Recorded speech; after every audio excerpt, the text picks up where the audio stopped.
Let's get peppy. Welcome to PEP 165. That's PEP or Planet Extra podcast. It's an offshoot of Planet America on ABC Australia, which you can see on Wednesdays at 10 p.m. on ABC TV and 8 p.m. on Fridays on ABC News, but not for the next 2 weeks because we are on holiday. But PEP isn't. That's how the way we roll on PEP. Or if you want to, you can see us when we're on holidays on iView or Facebook at ABC Planet America or on YouTube on the ABC News In-Depth channel. On PEP, we cover all the stuff that's too nerdy for TV. If you're listening to us, you can also find PEP on YouTube and Facebook, where you'll also find timestamps and show notes in the blurb. And if you leave a comment under those videos, we are likely to see it at some point in time. You can also tweet us at PEPCHASDRDAVE, at PepChasDrDave. If you want to contact me privately, ask me on Twitter. I will allow you to direct message me or email me. But for now, let's check in with jet setter, foreign affairs journo, religious affairs journo, resident of about 50 countries last I checked, including the Christian nation of Louisiana, and most importantly, guest pepper, Elle Hardy. Welcome, Elle. Hello, thanks for having me. The 10 Commandments are on my back wall, you just can't see them. Good to see, good to see. I'm very pleased to hear that. Good Christian lady. Now, for your information at home, we are recording this at 11:23 p.m. in Sydney. Oh, well, I'm in Sydney. Elle's in New Orleans. On Friday, the 20th of June, the debate has happened. We were going to record this before the debate. Seemed pointless, and I'm really glad in hindsight that we did wait till after the debate to record this, because this would have sounded very funny after the debate if we recorded it beforehand. Elle, what are you grateful for today? I am actually grateful for the new series of Fargo. I don't know if you're a Fargo fan. I am. I didn't even know this new series though. Oh, it's so good. So it's John Hamm from Mad Men is the bad guy. So he's it's the later set one. So I think it's 2019. Yep. And he's the kind of hereditary sheriff who gets in with all the preppers and all those kind of insane guys. And it's really good. And it was a wonderful binge watch. And they just got that kind of very paranoid kind of climate that's in a lot of, parts of sort of rural Idaho and stuff like that, where a lot of these kind of prepper guys are. And yeah, I just think they nailed it really well. And yeah, the kind of hereditary sheriff that sort of thinks it's his fiefdom. They kind of got that bang on. So, and I mean, it's just a great show anyway. So you definitely recommend? Strong recommend. Excellent. Well, look, this is a bit weird. There's a lot of weird things about this particular podcast today. But one of the weird things is we're staying with the content before even the correspondence, because my grateful for is content, which is Julian Assange. Assange pled guilty to one count of conspiracy to obtain and disclose national defence information under the Espionage Act. He copped a 62-month sentence, which coincides with how much time he's already spent in Belmarsh prison, so he's free to go. And obviously, I'm grateful that the Biden DOJ allowed that to happen, rather than pursuing him relentlessly to the ends of the earth to send a message to other would-be leakers. But need to say a little bit more about this. There is something I'm not grateful for about this. Before I say that, I want to answer a question, a correspondence question. This is very weird. It goes all over the place. A correspondence from Backfife asks, can you please give us a quick rehash of basic sequence of events with Assange? My memory was The Guardian released password for a raw trove, and that Assange was attempting to protect individual names, etc., of military personnel involved. I know Assange is conceding conspiracy, but was there ever any evidence of this, or did he just dump what Manning provided? Okay, there have been a lot of claims. I'm not really sure what's real and what's not, to be honest, because there's some vagary in these claims. But this is what we know for a fact. There is definitely evidence that Assange was chatting with Manning about getting the docs. Before the docs, during the docs, after the docs. And the indictment quoted chat logs. Okay, so we know he was, invert commas, conspiring. He was talking to her. Assange was certainly encouraging her to provide him with illegally obtained documents. She definitely provided WikiLeaks with the documents. They definitely published the documents. 16 out of the 18 charges against Assange were about unauthorized obtaining of national defense information and unauthorized disclosure of national defense information. And one charge was about conspiring to obtain and disclose that national defense information. He was clearly, provably guilty on all 17 of those charges, right?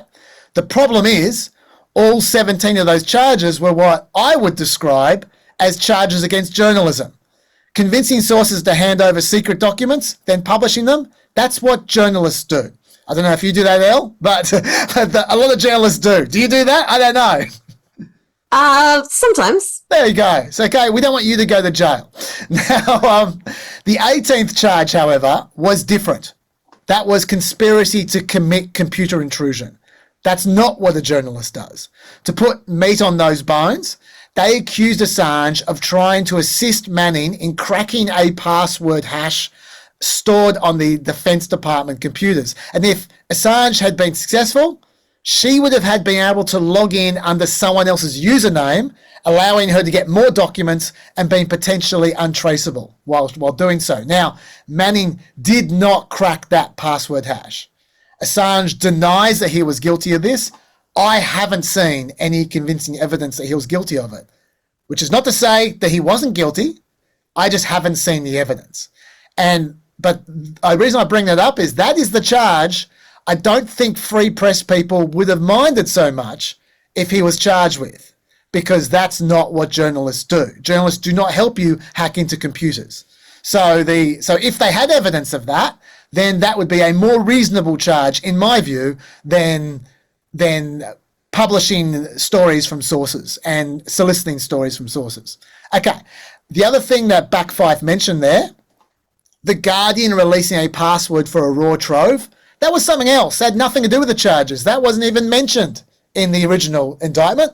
That was about the main charge against Assange in the court of public opinion, which was, the knock was that Assange had just released all this info willy-nilly with zero vetting or redacting, endangering a whole lot of people who didn't deserve to be endangered, in particular confidential sources who were exposed in countries where their lives were at stake.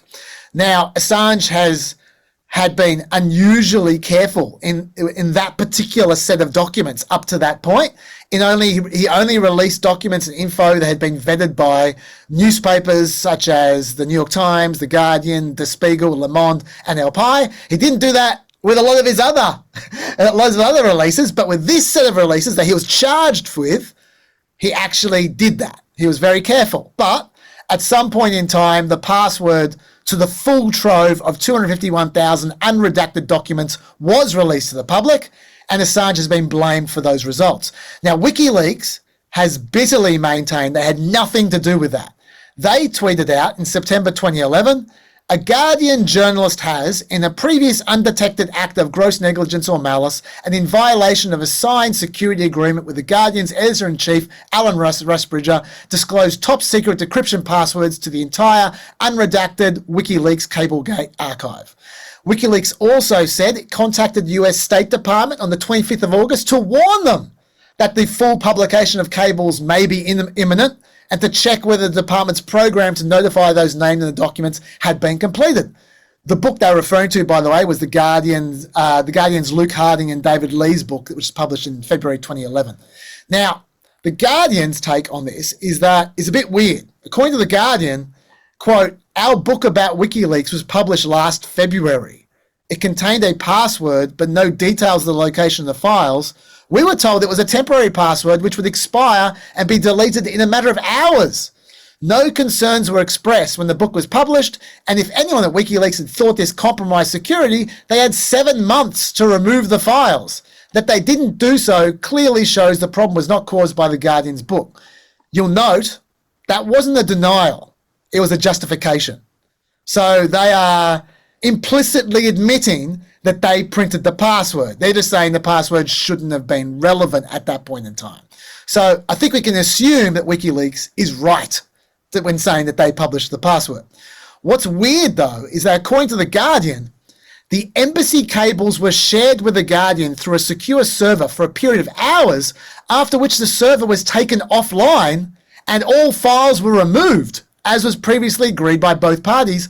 But unknown to anyone at The Guardian, the same file with the same password was republished later on BitTorrent. This file's contents were never publicised, nor was it linked online to WikiLeaks in any way. which is a strange thing to do. But that explains why it took 7 months for someone to discover the trove and to try that password on it, right? So basically, it looks to me like a bunch of catastrophic fuck-ups, essentially. You can point the finger at various people if you like, but to me, it looks at worst like you can accuse people of being negligent and being hopeless, not malicious, which is the charge in the court of public opinion. Remember, hopelessness is a defence in the court of public opinion. So in my view, that's a not guilty on that particular charge. Now, going back to the problem, now I've said all that, the problem I have, the thing which I'm concerned about, is that there was one reasonable charge against Assange that may or may not have proof, and 17 charges against journalism, which definitely have proof. The single charge they got Assange to plead guilty to, conspiracy to obtain and disclose national defence information. That's undeniably a charge against journalism. Now, I don't know if they even tried to get Assange to plead guilty to the real charge, the conspiracy to commit computer intrusion charge. Maybe they tried and he refused. But all I know is that in the new statement of facts that they just released just now with the plea deal, they didn't even mention the password hash incident. They only talked about Assange doing journalisty things. That's it. They could have got him to plead to a hacking charge, but they didn't. Instead, we have on the record someone serving 5 years jail for violating the Espionage Act for obtaining and disclosing national defence documents for journalism. There is, of course, no legal precedent to that. It's a plea bargain, no legal precedent. But what it does do is soften everyone up for the next time this happens. It's an unmistakable warning to the media. This is only not happening to you, journalist El Hardy, because we are choosing not to do it to you. We chose to do it to Assange. He got 5 years. Next time, it could be you. And that worries me a lot. Not to mention, the same person serving 5 years jail is not a citizen of America, did not commit the supposed crimes in America, wasn't connected to America in any way, shape or form. And that takes us to a scary place. Not the first time that we've been there. This kind of thing has happened before with America. I just don't like us going there. And to finish off my section, before I ask you what you think, Al, I'm going to quote, very rarely this happens, I'm going to quote RFK Jr. approvingly. Julian Assange struck a plea deal and will go free. I'm overjoyed. He's a generational hero. The bad news is that he had to plead guilty to conspiracy to obtain and disclose national defence info, which means the US security state succeeded in criminalising journalism and extending their jurisdiction globally to non-citizens. Julian had to take this. He has heart problems and he would have died in prison. But the security state has imposed a horrifying precedent and dealt a big blow to the freedom of the press. Now, I wouldn't call Julian Assange a hero. I think he's a complicated guy. But the rest is spot on. Not blaming Julian for agreeing to the deal. I'm glad he's finally home. But in my view, this is a stinky, stinky shit sandwich. And so I'm glad Julian's home. And apart from that, I'm not glad in the slightest. What's your thoughts?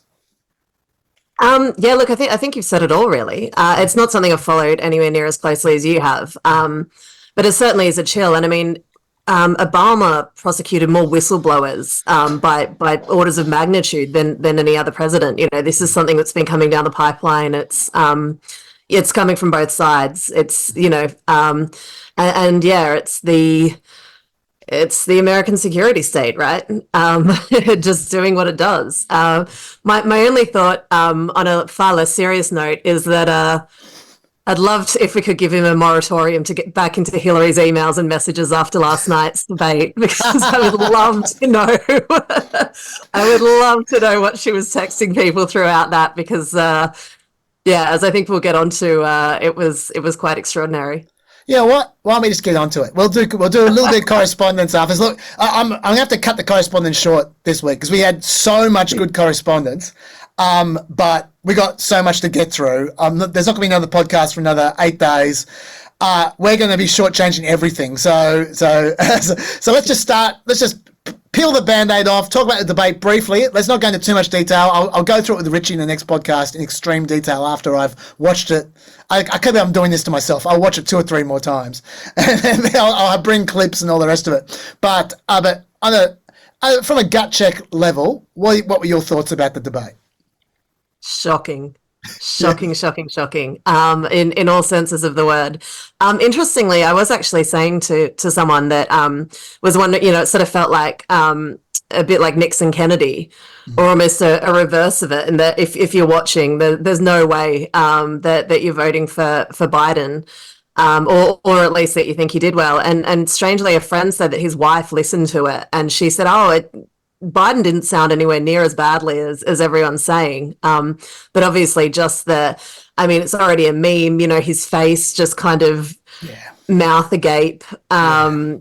Just that one clip because I sort of flicked around all the cable news channels afterwards, and, someone said Van Jones and CNN sound like he was talking like, we've got to put the family dog down.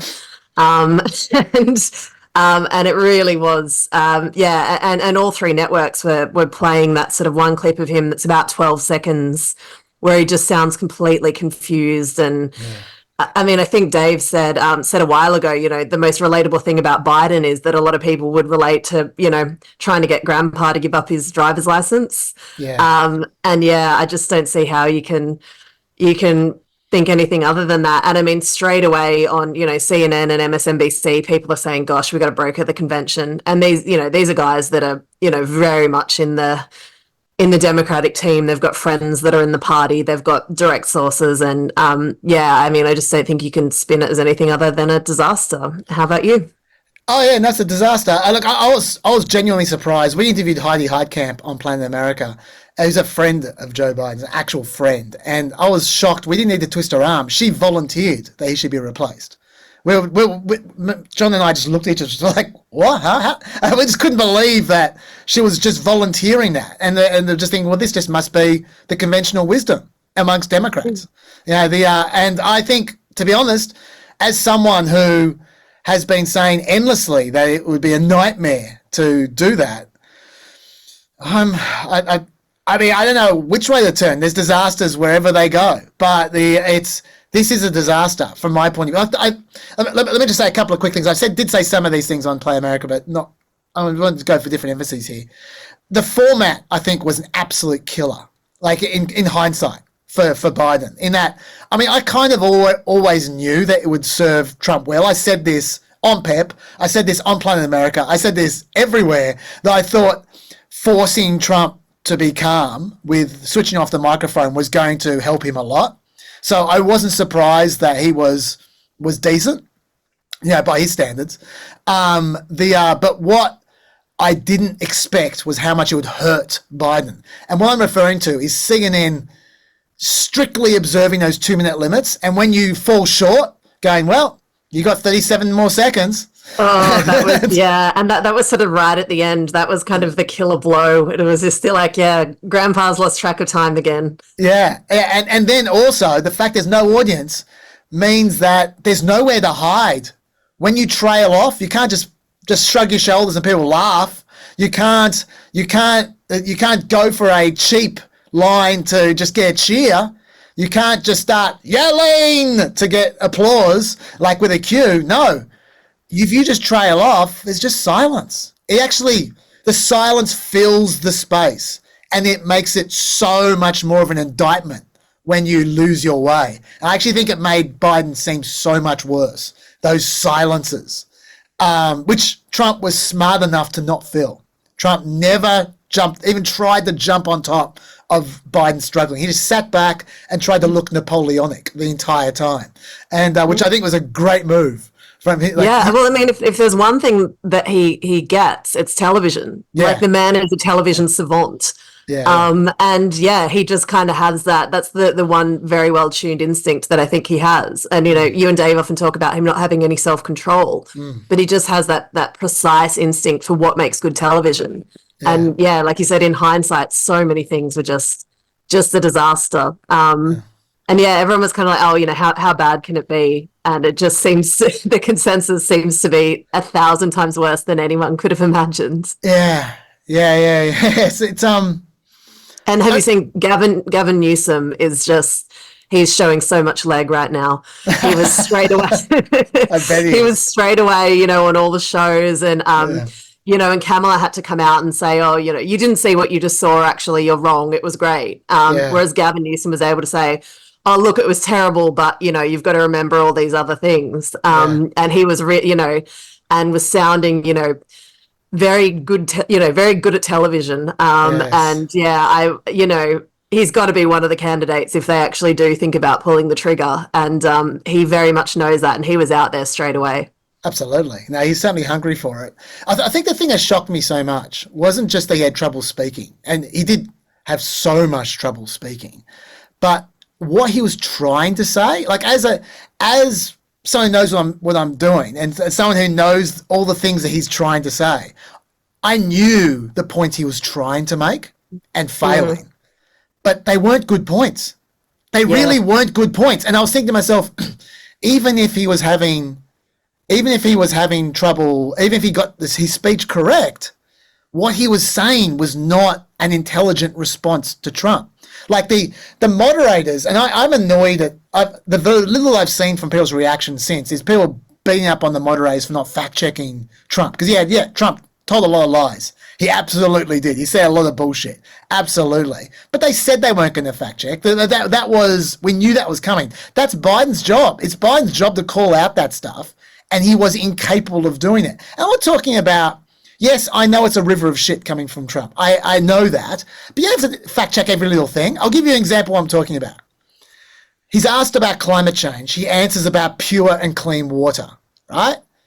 Any idiot who's debating him at that point in time knows you should point out he doesn't have any climate change policy at all. He doesn't even know what climate change is. He's talking about clean water. That's got nothing to do with it. Joe Biden just let it slide. Didn't say a word. Like this happened over and over again where Trump really dropped the ball and any competent person would have tried to pick it up, and Biden wasn't even trying. The best he could do is mutter about Trump lying. Oh, I can't believe he said that. He said that kind of thing about 20 times.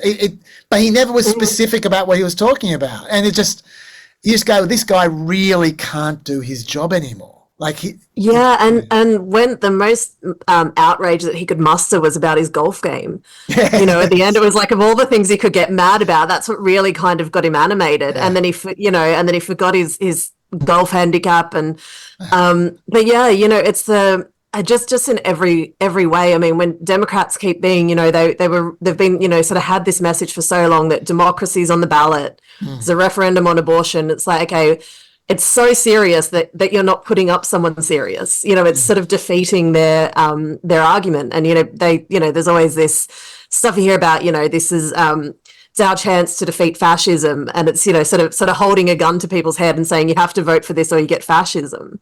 And it's just defeating their sort of meta argument. And it's pretty grim. By the way, for conservatives who might be watching this now going, how can you be surprised that Biden was so bad? We've been saying this for the last 5 years, how bad he is. This is just par for the course. I disagree, okay? I know every one of your examples. I've seen every one of your examples. It's one thing to have a slip of the tongue. It's another thing to show that you are not mentally competent to do your job. And I think that's what he showed last night, which is what I think was so devastating. Physically as well. They started briefing about half an hour into the debate that he had a cold and stuff. And it's like, well, you're saying, they opened up with saying you're going to be 86 when your term finishes. And it's like, oh, he's got a bit of a cold and he can barely function. It's not a good look. Yeah. Okay. So I don't know. Like I said, I honestly don't. I haven't thought this through properly yet. I need to spend some serious time pondering this in the dark. I don't know what the best course from here is for the Democrats, whether they should get rid of him or not, because I see risks everywhere here. Do you have a view? Oh yeah. I mean, I think he's got to go, and it should never have been done. I think take the risk, because I still think that. As we'll get onto, as we're still seeing in some of the primary contests this week, that Trump endorsing someone is not a lay down win, no. And that the Dobbs and and, you know, women's issues are still a really, really big thing. And I think if Democrats can just say, right, you know, we made a mistake, here's someone, because democracy's on the ballot and women's rights are on the ballot, and just make them about those two issues, I think that you can kind of sub someone in and do that. But yeah, it's hard to say, but I mean, gosh, Democrats are so stubborn. And, you know, one thing Joe Biden does have is, you know, a lot of party people on his side. So whether or not they're going to have the guts to go through with it, but, you know, it's going to be the issue until polling day. Yeah, it is now, that's for sure. I was going to say one of the reasons why, I'll just say, I'm sure I'll talk more about this in the next PEP, but we'll all talk about this a lot from here on in. But I think what people need to consider, for those who are acting like you can just click your fingers and then there's a replacement, and going, well, who would be a better replacement? That's not how it works, okay? There is no process until the convention, which is in September, the middle of September. I think it is. There's no process until the convention to replace him. Okay, they're not going to just create a primary system, a second primary system just instantly. It just doesn't work like that. Okay, these things take time to organise. So they're going to have to replace him at the convention if they're going to replace him. Now, if they are going to think about the next 2 months, okay, between now and that convention, think about this process. What happens if he steps down? It's not going to be in 6 weeks' time, because the pressure will have dissipated by then, or slightly. If he's going to decide not to run, it's going to be in the next 2 weeks, right? Off the back of this. And if he makes his announcement, I will serve out my term, but I will not run for president. Okay, what happens then? There is no means to choose a successor. So what you're going to have is you will have guaranteed Kamala Harris and Gavin Newsom, at least, both throwing their hat in the ring, at least. And possibly more. Possibly J.B. Pritzker was going to say, I've got all the money in the world, nominate me. Because money is going to be an issue for some of these people, right? I'll go into that another time. Yeah, maybe Whitmer will throw in a hat in the ring. I don't know. But you'll get at least two very ambitious people in Kamala Harris and Gavin Newsom. Two people who don't take prisoners, right? And they are going to spend the next 2 months campaigning. The Democrat Party is going to have no leadership. Biden will no longer be in charge. As soon as he says, I am not running again, he will no longer be in charge. The Democrat Party's position on Gaza is going to be up for grabs. Their position on a whole bunch of issues is going to be up for grabs. And people are going to be fighting over this stuff with no format to fight in. Right, and there'll be it's just going to happen online. There'll be Newsom people, there'll be Harris people, just at each other's throats, and you're going to have instantly a Sanders Hillary Clinton situation forming again immediately, right? And these people are going to become 2 months is plenty of time for them to become obsessed with winning and hating the other side. And there might be more than two sides. There might be three sides. Right, and the Democrats are really good at hating on each other, right? And you got 2 months for that to build with no resolution. Then you're going to have the convention when they decide who it's going to be. Do you think the other side's just going to disappear? No, they're going to be pissed off. And think about the Hillary Sanders example. Like, if you had an election 6 weeks after Hillary won the primary, Sanders people would not have voted. It took a long time for them to come back, right? Some might say some of them didn't come back at all. But the ones who did come back took a while. The Democrats have a general election directly after that. And not just directly after that, they have to raise money immediately for whoever wins. And if they are a party divided, they're screwed. They need every single person to vote to beat Trump. And so I think there's a huge risk of what happens in the next 2 months if they just flip the table. But, maybe that's still the best option. Yeah, look, I mean, I think the way that it would happen, like you said, it'd have to be in the, next 2 weeks. And I think it'd have to actually be, Joe Biden sort of getting his, being the sort of master of the Senate that he's supposed to be, of, counting the numbers and doing deals, would be him saying, right, I'm going to step down, but we're going to, de facto appoint someone now, and you'd have to bring the party elders together. So you'd have to have, Obama, Pelosi, those kind of people, and say, right, we're all going to say this is the person. It's not confirmed now, but this is how we're going to do the convention. You'd have to get them on side, which makes me think, potentially Hillary, but I guess you'd probably have to say Kamala, just because it'd be a bad look to say, the next person up is a black woman and we're going to shove her off stage and push Gavin Newsom to the front of the queue. I think Hillary's probably the only person they could get away with doing that for. But I think they'd have to do some sort of unity ticket, party elders, this is how we're going to do it if it was going to work. But like you said, ambitious people might not necessarily agree to that. Yeah, definitely. And also, you can't replace an 82-year-old guy with, how old's she? 80? 79? Like you can't. You just can't.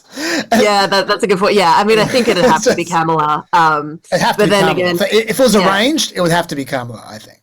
Yeah, and she's not the most popular or compelling candidate. But you think, like I said, I think that if they just hammer the message that democracy, abortion are on the ballot, they would have, a chance of, putting up almost anyone if you're going to do it well and stay on message and all of that. But I mean, the fact that these conversations are going to be the dominant thing, whether it happens or, until it happens or until polling day, is just disastrous. It is. It lets Trump off the hook, just like Biden letting Trump off the hook during the debate made him look gold.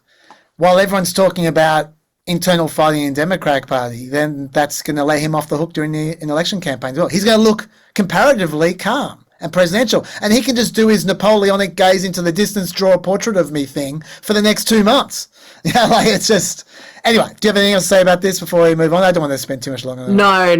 I'm sure there will be so much more said about this for the rest of time, so I'm sure we can give people some peace. I think I'm going to call this episode Beyond Debate, and let's just go beyond the debate for the rest of this, Pep. Right. Okay, let's do some correspondences quickly. As I said, I'm not going to do too many of these because there's so many other things to talk about. WaterGate correspondence. Story that really cut through last week was the story Dave told about the Vermont rep pouring water in her colleague's bag for 5 months. Rosemary says that the scandal, that they're calling the scandal Watergate, had already been done by Steve Colbert, and we didn't even know, as well as explaining why she did it. We didn't know why she did it. Apparently she objected to the dude's stance on women's reproductive rights, as in he was for women's reproductive rights. So now I've got even more questions. There's so many questions about this story. Even though Colbert beat Dr. Dave to that joke, he was not the first to call this concept Watergate. The first was Mitchell and Webb about 20 years ago, and I have a link to this sketch right here from the other Sean. That must be the biggest scandal since Watergate. Since what? Well, I think the American government hasn't been this screwed since, I think you have to go all the way back to Watergate. Watergate? Isn't it just Watergate? No, that would mean it was just about water. No, it was a scandal, or gate, add the suffix gate, that's what you do with a scandal, involving the Watergate Hotel, so it's called the Watergate Scandal, or Watergate Gate. But doesn't the term gate, meaning a scandal, come from Watergate? What, take the last 4 letters of a previous scandal or hotel and add it on to all future scandals? That can't be the system. I think it is. Well, what if there's a scandal about water? What do you call that? Well, you'd call it Watergate. That's what you mean. Thank you, the other Sean. Mitchell and Webb, as always, did it first. I assume you don't have anything to say about the Watergate scandal? No. There's nothing to say. No. Population correspondence. I believe you do have something to say about this. I'll just read this out from Dinky Dye. Read the US birth rate. It might be interesting to dig deeper into the white demographic. I've read claims the only sector of white America maintaining their birth rate is the Mormons, and their church membership is in free fall right now. The percentage of returning missionaries leaving the church is going through the roof, probably because while on missions they get a wider exposure to diverse viewpoints. And I asked you if you had anything to say about this, and you said you did, so say it. Yeah, this is very much my jam. I love digging into religious demographics. So Mormons are leading among American faiths. They are leading the birth rate. So they're at 2.8, just ahead of Muslims.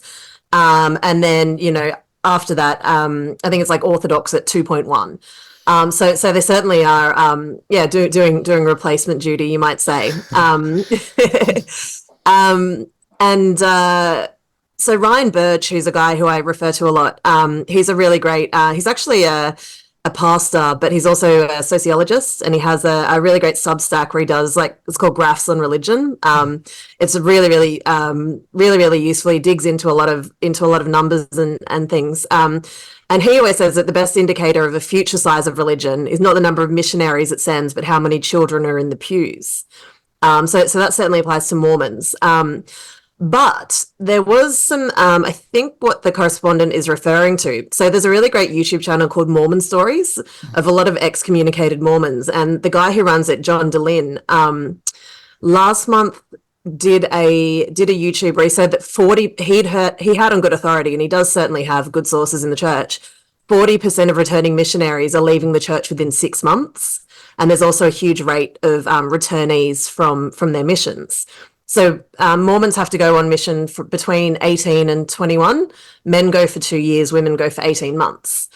And this was also shortly followed by a New York Times story last month that the Mormon Church is loosening up its mission rules. And so a lot of younger people are quite happy about that. So they're making a less strict dress code, but they're also allowing them to call home weekly instead of twice a year. So missions were like have traditionally sort of been quite a time of service, but almost sort of suffering. And I'm guessing that, young people just aren't really putting up with that anymore. And obviously, like with mobile phones and stuff like that, it just doesn't it just doesn't really tally with modern life. So I think it's sort of a forced modernization. I think it's there was also a survey, I think in 2019, out of Utah Valley University about why returnees come home early. And it was mental health, 36%, physical health, 34%. A lot of these guys are in, the jungle in South America and stuff like that, which can be pretty rough. Previously unresolved transgression, 12%, and disobeying mission rules, 11%. So it's quite an interesting question. But obviously, I think the most fascinating thing there is that, if the Mormons are really having to modernize to keep people, I think it's, obviously speaks to the greater sort of decline of religion and a sort of abeyance, I suppose, to strict religious rules now. It's even come for the Mormons. So unfortunately, they won't be on breeding duty for much longer then, from the sounds of things. Sadly, someone else will have to pick up the slack. It won't be me. I've got enough kids. God. Onto some cheap fakes correspondence. I said I didn't like the use of the term cheap fakes last week. Back Five disagrees with me. They say, disagree, Chaz. Cheap fakes is the best line. It's the best line Dems have come out with in a very long time. It actually provides them a mechanism to dismiss stuff rather than battling each vid individually with fact checks, something that you later stated is impossible. That's a fair point from Back Five about learning to not rebut video by video. 8 Sin San says the term should just be different. They say it's the wrong phrase for videos taken out of context to what actually happened. I'd call them crop fakes, like how you crop out part of an image, cropped videos to take them out of context. Crop fakes is not copyrighted. Feel free to use it. Well, Biden is a pepper, and so is Newsom, and so is Harris.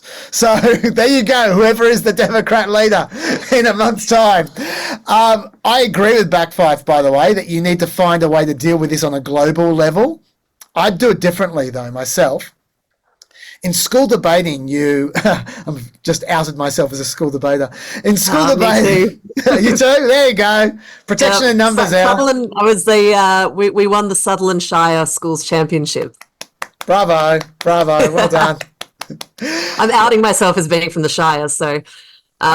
Better from the Shire than from the GPS. I won't explain what the GPS is to people who don't know because I've already outed myself enough. It's not a good thing, not a good place to be from. Let's just put it that way. But in school debating, you'll know this then, Al. You learn to rebut globally rather than specifically. You don't dismiss their points one by one. But at the same time, you don't just throw them away like, say, fake news or cheap fakes. You come up with a global response to all their points. For example, just hypothetically speaking. This is the kind of response that you have in debating. My opponents have been tweeting out a lot of decontextualized footage to suggest I may have lost a step. I may have my foot firmly lodged in my mouth. And, sometimes I help them out. Sometimes I do have a senior moment. Sometimes I do have my foot in my mouth. He might have to say more than that now. But anyway, what the good thing is about having your foot in your mouth? It doesn't make you have sex with a porn star while your wife is giving birth to your son. It doesn't make you sexually assault a woman in a department store. It doesn't make you such a sore loser that you try to launch a coup rather than face the fact that you lost fair and square. And I hope I'm saying this clearly enough that you all understand me, because I think it's kind of an important point. So your rebuttal is none of this matters, essentially. And you make it by attacking in a way that gets on the news. So then you hammer home, none of this matters to the largest possible audience. That's the way I would respond, rather than coming up with some phrase that people would just ignore anyway. But anyway. Yeah, I think you can also, it could be a handy thing to, because, it's like if anyone's ever been on Facebook lately, how it's just all AI stuff, and you see, your aunt or whatever arguing, with some stupid AI generated image where the hands aren't even right or whatever. And so, if you kind of tie Trump to that kind of thing, you can see how it's a bit, you're the Facebook guy who, has got, grandma arguing with with a computer again and, falling for scams. I think you can actually kind of tie that to someone like Trump. Even a Biden could, but obviously, the campaign isn't, is not in a position to do anything like that now. But can I just do a quick fun fact? Please. You know who my neighbor is? Not my next door neighbor, Stormy Daniels. Really? She lives a couple of streets over from me in New Orleans. Have you actually spoken to her, or you just seen her? I have not. I know quite a few people that have. She goes to a particular bar down here, so everyone knows if you want to go see Stormy. She always poses for photos and stuff like that. I know someone just released a book down here the other day, and they got Stormy to pose with it. And I was actually just dropping my partner to the airport the other morning because Trump came to New Orleans to do a fundraiser. And someone had put up a huge billboard coming from the airport saying, Donald Trump, welcome to Stormy Daniels' hometown. So you never wanted to interview her? Oh, I don't. Maybe my as I'm saying that Joe Biden's losing it, maybe my journalistic instincts are losing it as well. But no, I haven't really thought about it. I'm happy to just leave her alone. I'm sure we'll have a drink at some point. It's good goss, nevertheless. Yeah, absolutely. But beloved member of the local community, I think you'd say. She's very popular down here. Just to pick up what you were saying before, though, about the AI, I was actually just thinking that's the ultimate age test at the moment. I don't know what the cutoff is, whether it's 55, 60, 65, but there's a certain age above which you are physically incapable of spotting AI, and below which it looks really obvious. like I said, I know so many parents and grandparents who send around Facebook photos, go, oh, look at this, and it's just so obviously AI, and you go, I'm sure over time people will grow used to it, but right now it's as reliable as rings on a tree. It is absolutely, yeah. And everyone knows, I sort of vaguely referred to it and you knew exactly what I was talking about. Yes. Like everyone knows this thing is going on. yes. Okay, while we're talking sort of Democrat tactics, the Biden slogan correspondence, Kevin says the Biden slogan is "Let's finish the job," which is better than the one which was last week. I've forgotten what it was. But is that a slogan if you never publicises it? After the debate last night, let's finish the job. I said that someone said Van Jones was speaking like he was, we were going to have to put the family dog down. Yeah. let's finish the job. Let's let Grandpa lie down now. It does have an unfortunate secondary meaning. In fact, there's a third meaning. If he was doing really well, it's just as bad because then it sounds vaguely threatening. Like, who's he going to kill? What's he doing? But anyway, that like I said, I don't think it's a slogan anyway if they never use it. It's just a few words on a webpage. So it's just strange they don't really do slogans, the Biden campaign. Wasn't Build Back Better for a while? That was 2020. Oh, yeah, okay. That's not now. Yeah. Daniel has a suggestion for a slogan, by the way. The best Democrat slogan is obvious and simple. This is the slogan. America, you're hired. This owns Trump and beats him at his own game. The Dems can connect "you're hired" to every work, wage, economic, climate change, investment announcement, etc., all the way to the election, preferably along with an employment package. It signals that people are better off than 4 years ago. They're employed now. They will be in the future. The slogan is positive rather than Trump's American carnage vision and contrasts his own pleasure at firing people. Not bad, Daniel. Joe, yeah, I think Kamala? that was actually the one thing last night where Trump was going on about, I fired this person and fired that person and kind of relishing it. And I mean, I think, that probably speaks to a nasty streak in a lot of people, but I remember sort of thinking, that sort of feels like the one misstep that he really made. But Joe didn't pick up on it because he didn't pick up on anything. Nope. Yes. No tax his mouth might have opened a little bit further or something. It was the wide open eyes on his resting face. The mouth open, wide open eyes like a dead fish. Mouth agape. I was like, what are you doing? It's just a meme forever now. Yeah. No tax on tips correspondence. Jake makes an excellent point about this. Jake says, I'm no expert on money laundering, but this feels like a real gimme for criminal enterprises. Have large stacks of cash lying around that you need to declare as legitimate income? Why not get a service job? And you too can earn a killing on extremely generous tips left largely by giant tattooed gentlemen with a vaguely threatening aura.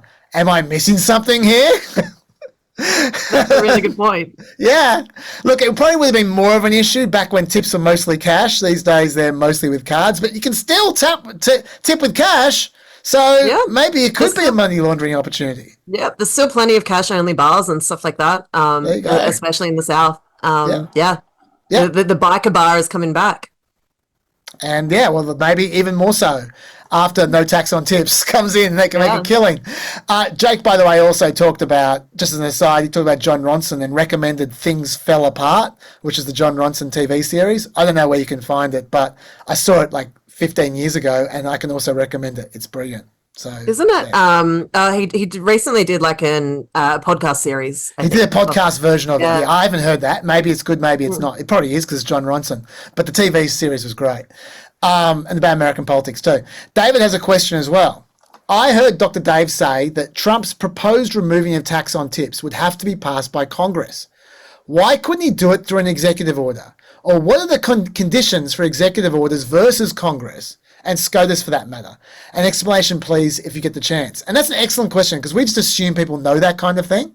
But the American system is different to Australia, and there's lots of confusion about this kind of stuff. So let me just explain this very briefly. Broadly speaking, Congress is meant to pass laws. The president is meant to execute the laws. Now, when executing those laws, the president can execute them with their own discretion. But they need to still be working within the language of the law.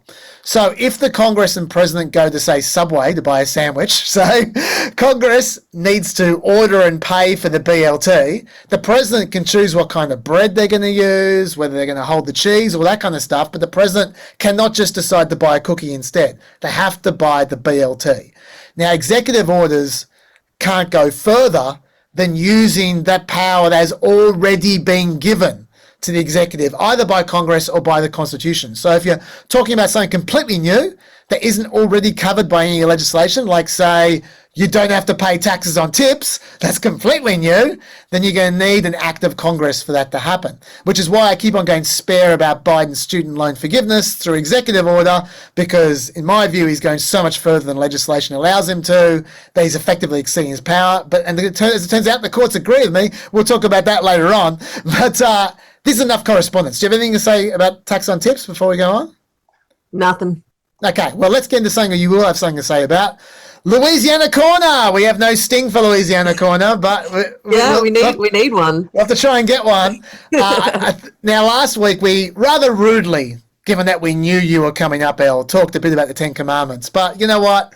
There's so much more to say about it. I've gotten every confidence that you'll fill in all the gaps and so much more on this topic. So fire away. Sure. Well, I mean, I think you guys did a great job last week. But I guess suppose just as an update, as you can imagine, straight away, civil liberties groups have filed a suit. They're using a guy called Joshua Herlans. Who's Jewish and who has two young children in New Orleans public schools. Understandable, why they've chosen him, and saying he doesn't want his kids to grow up feeling like they're second-class citizens, etc., etc. And the state case is they're going very hard that they're trying to connect this to abortion and free speech. So it's really just lines in the sand. Everyone's making this a culture war issue. What's this got to do with abortion? Oh, they're just saying that it comes down to sorry. There was a quote from the Attorney General that I read last night. Sorry, I'll find it for you later on. But she's just trying to connect it to all those things. But what I thought would be really interesting is why it's come from Louisiana. Is just giving you the background. So Jeff Landry is the new governor down here.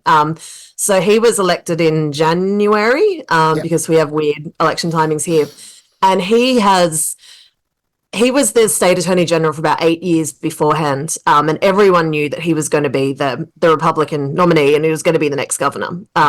So Democratic Governor John Bell Edwards was in for 8 years beforehand, and he was, in any if he was in New York, he'd be a Republican, but in the South, he's a Democrat. But yeah, so Jeff Landry, everyone's been knowing that he's going to be coming in for a while. And he very, very clearly sees himself as a new Ron DeSantis or Abbott in Texas. He wants to be a national figure. He wants to be a hate figure. He wants to be a culture war guy. And although this was, sort of comes from your Heritage Foundation, those, all of that sort of lot, he was very keen to be the guy. And I think we're going to see a lot more of him. So just a bit of background. I mean, if you ask ChatGPT to write a resume for a Republican governor in Louisiana, they'd pretty much come up with Landry's resume. So, grew up in a small regional town, middle class, Roman Catholic, as I think Dave pointed out last week, even though they're going, very evangelical in this whole thing. Served in Operation Desert Storm, worked in oil and gas, got elected to the House of Representatives in Washington in 2010. Came back home and was elected Attorney General of Louisiana in 2015, re-elected again in 2019. Straight away joined in things like suits against the Affordable Care Act. So he's always been very activist and really seen himself as much more of a national figure. And this is why, I think he's one of those people. He's one to watch because he's constantly going to be doing this stuff. So he was elected with 52% of the vote. The next nearest, the person who came second got 26% of the vote. So it was it was a lay down. And the very first thing he vowed to do was to crack down on crime in New Orleans. So Louisiana is a very red state. New Orleans is a very blue city. And it's a very black city, and sort of blacker than the rest of the state. So saying that you're cracking down on crime in New Orleans is very coded from the beginning. And like I said, he's just a real culture war guy. He loves cutting a good Louisiana boy, loves cutting a dodgy deal to get into power. So he early on when he was running for Attorney General, one of his opponents, he got to drop out of the race and then gave the opponent's daughter a job in his office. That's pretty dodgy. Yeah, well, this is Louisiana, baby. And he also recently there was a whistleblower case against his attorney generalship. And after he lost the case in court, he basically identified the whistleblower in the media, made it so obvious who this person was, that he identified this whistleblower who came from his office. So this is the kind of guy that Jeff Landry is. He's done all the stuff. So he became governor in January. straight away, was rolling back criminal justice and parole reforms in the state. So for a long time, Louisiana had the greatest incarceration rate in the country. That's sort of been rolled back now, but I think Landry would like to roll it forward. He introduced nitrogen gas and electrocution as capital punishment methods, and is also the first, making Louisiana the first state in the country to introduce chemical castration for pedophiles. And then he's done the, typical concealed carry handguns without permits. Obviously... So is the chemical castration happening right now, is it? I don't think it's actually happened to anyone, but they have become the first state to introduce that, which kind of surprised me because, you've heard people talking about it for a long time. It was just a couple of days ago. Wow. So like I said, he's just firing off the culture war stuff. And then, the Ten Commandments was sort of just another box to tick, but obviously it's become a big national issue, which he obviously loves. And the first thing he said when he brought it in was, "I can't wait to be sued for this." Yeah. Like you and Dave discussed, this isn't about bringing in the Ten Commandments to the classroom. It's about being taken to court. Yeah. So how popular is he in Louisiana? Are they liking what he's doing? I mean, it depends who you are in Louisiana. Like I said, right? If you're if you're a black person in New Orleans, very different to someone up in Mike Johnson country, right? Yeah, sure. So I mean, I think there is just a certain level of apathy, I guess, in Louisiana, that this is just the way things are. You got you get a very Southern, very white, very Republican guy in office, and that's just kind of how things are. And New Orleans is just so different to the rest of the state. We have a mayor here who's kind of making her name in not the best ways, who's kind of keeping the city pretty busy. So state politics sometimes I think feel a bit separate from where we are here. And I mean, New Orleans just has so many of its own issues with, hurricanes and insurance and things like that. So I guess, sometimes the state feels a lot less important than the city. But obviously, with stuff like abortion bans and now with your Ten Commandments and stuff, it actually might sort of energize some of the anti-Republican vote. But I don't think politics is changing anytime soon down here. No. When you're talking about the fact this is he wants to be sued, something which we didn't mention last week is just how designed the legislation is for the Supreme Court, in particular for the Supreme Court. Like there are a couple of things that we didn't mention. Like this, we mentioned that in passing that that Louisiana's law states that it provides for the display the Mayflower Compact, the Declaration of Independence, the Northwest Ordinance, and the Ten Commandments, but obviously only the Ten Commandments is required. We mentioned that. What we didn't mention was why those other documents were important. The Mayflower Compact is from 1620, and Louisiana calls it America's first written constitution. But the important thing about it was, it was only actually written and signed by 41 dudes in a boat. But the important bit is it comes in the form of a covenant with God. Right? And then the Northwest Ordinance is from 1787, and it provided a method of admitting new states to the Union. But importantly, it states, quote, "religion, morality, and knowledge being necessary to good government and the happiness of mankind, schools and the means of education shall forever be encouraged." Now, recall that the originalists on the court, in particular Alito and Thomas, are always looking to cherry pick a few examples from the time of the founding fathers to justify them ruling along their ideological lines, right, that they really want to rule along.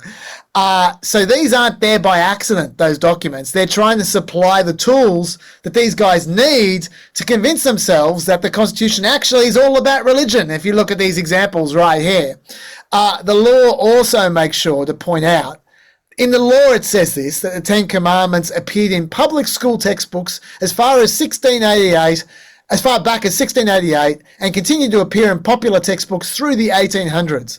So once again, they're explicitly in the law trying to put a breadcrumb for Alito to find and follow all the way to their preferred outcome. So it's designed for the Supreme Court in particular. You might almost call it a flag, but yes. You might. I'm sure Mrs. Alito would call it a flag. Mrs. Alito will see every flag and put her own one up. Yeah, and it's interesting because they've got they've got Thomas and Alito for sure, I reckon. They've probably got Gorsuch as well, because Gorsuch in the Kennedy case, we talked about this last week, the 2022 case about the guy who wanted to pray. He just wanted a little prayer, that's all. He just wanted to have a little prayer. According to Gorsuch, he wished to say a short, private, personal prayer. That's what Gorsuch said. Check out this private personal prayer, if you will. So that private prayer there seems to be in the middle of a field surrounded by a whole bunch of people, especially media, with cameras and with microphones. And Gorsuch clearly just flat out lied about the circumstance of the prayer to try and justify his ruling. So I think he's kind of on board. So that's 3. We'll see how Kavanaugh and Barrett go. They're intriguing people, especially Barrett. I'll be talking a lot about her, not just today, but next week as well. There's a lot to say about Barrett. I suspect. Speaking of intriguing people from Louisiana. Is she from Louisiana? I didn't even realise. Yeah. So she's from Metairie, which is the kind of white flight suburb just outside of New Orleans. All right. So she's a proper. She is a very Metairie. It's kind of a joke here. If you understand Metairie, it's Another interesting thing about this story, which we didn't talk about last week, is the history of putting the 10 Commandments everywhere. I don't know if you know about this. I certainly didn't. They carry on a fine tradition when they're putting the 10 Commandments everywhere, and it's a tradition of complete posing. So in 1956, Cecil B. DeMille wanted to promote his film version of the 10 Commandments. And so, funded in part by publicity money from Paramount, DeMille got together with a Christian judge, this guy called Rugamir, who is into the 10 Commandments, and he bought granite monuments of the 10 Commandments and placed them in front of courthouses and in public parks across the country, pretending it was about religiosity, but actually it was to promote his movie. And DeMille sent Charlton Heston to the dedications of these 10 Commandments, and some of them are still there. Like, I'll show you one. There's one here at the Texas State Capitol. There we go. Didn't Roy Moore get a big one when yes, he was trying to push it through in Alabama? Yeah. Yes, he did, but he made his own. He didn't use Cecil B. DeMille's ones. In 2005, the Supreme Court found that monument right there, that one I just showed you, was constitutional, which is why I have the photo of it. But the whole thing was a publicity campaign for a movie. So I had no idea. Did you know that?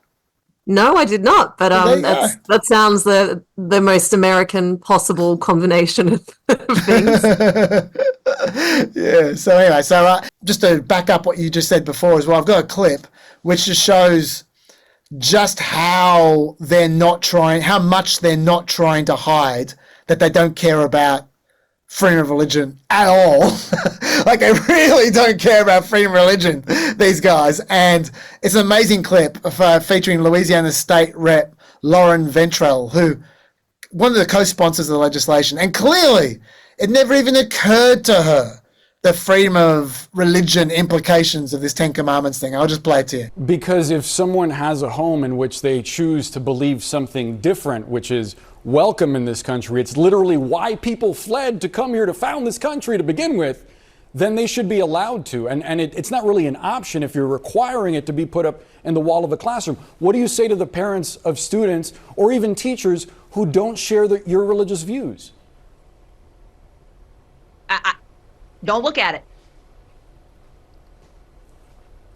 What would you say if your child had to go to a classroom in which the 5 pillars of Islam were required to be on the wall? How would you feel?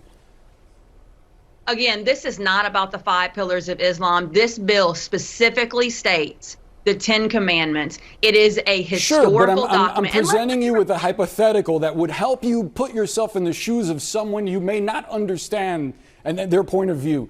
How would you feel if you walked into a classroom and something you didn't believe in was required to be on the wall? You can answer that question. I appreciate you. I cannot sit here and gather and fathom what you could give me 1,000 hypotheticals. But again, this specific bill applies to this specific text. The Quran or Islam, that is a very broad statement. We're specifically talking about a limited text. So yeah, she hadn't really thought her way through these ramifications at all, I think it's fair to say. Yeah, but look, the Louisiana State House is it's basically all bought and paid for by oil and gas. Yeah. And I mean, the election that brought Landry to power, Democrats didn't even run enough candidates.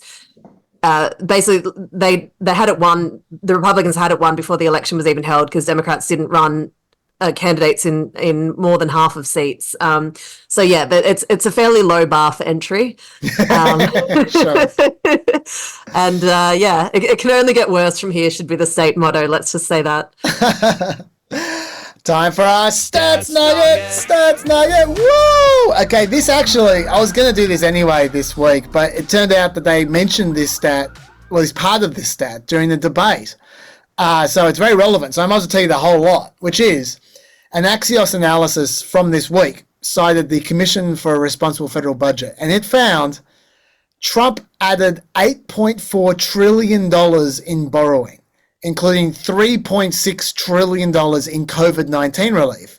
Biden so far has borrowed $4.3 trillion in total borrowing, with $2.1 trillion to COVID relief. So, to be clear, Trump's non-COVID borrowing, because I think people would give him a mulligan on the COVID borrowing, his non-COVID borrowing was $4.8 trillion, which is more than Biden's total borrowing, including COVID.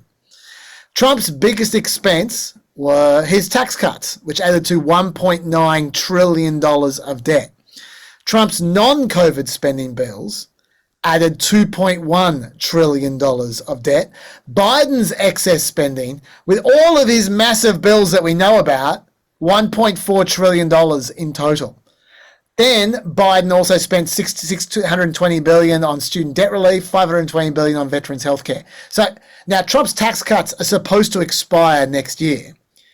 If they're extended for the decade, like he promises, that will add another $4.6 trillion to the debt, which is more than Biden has spent in his entire term. Again, for everything.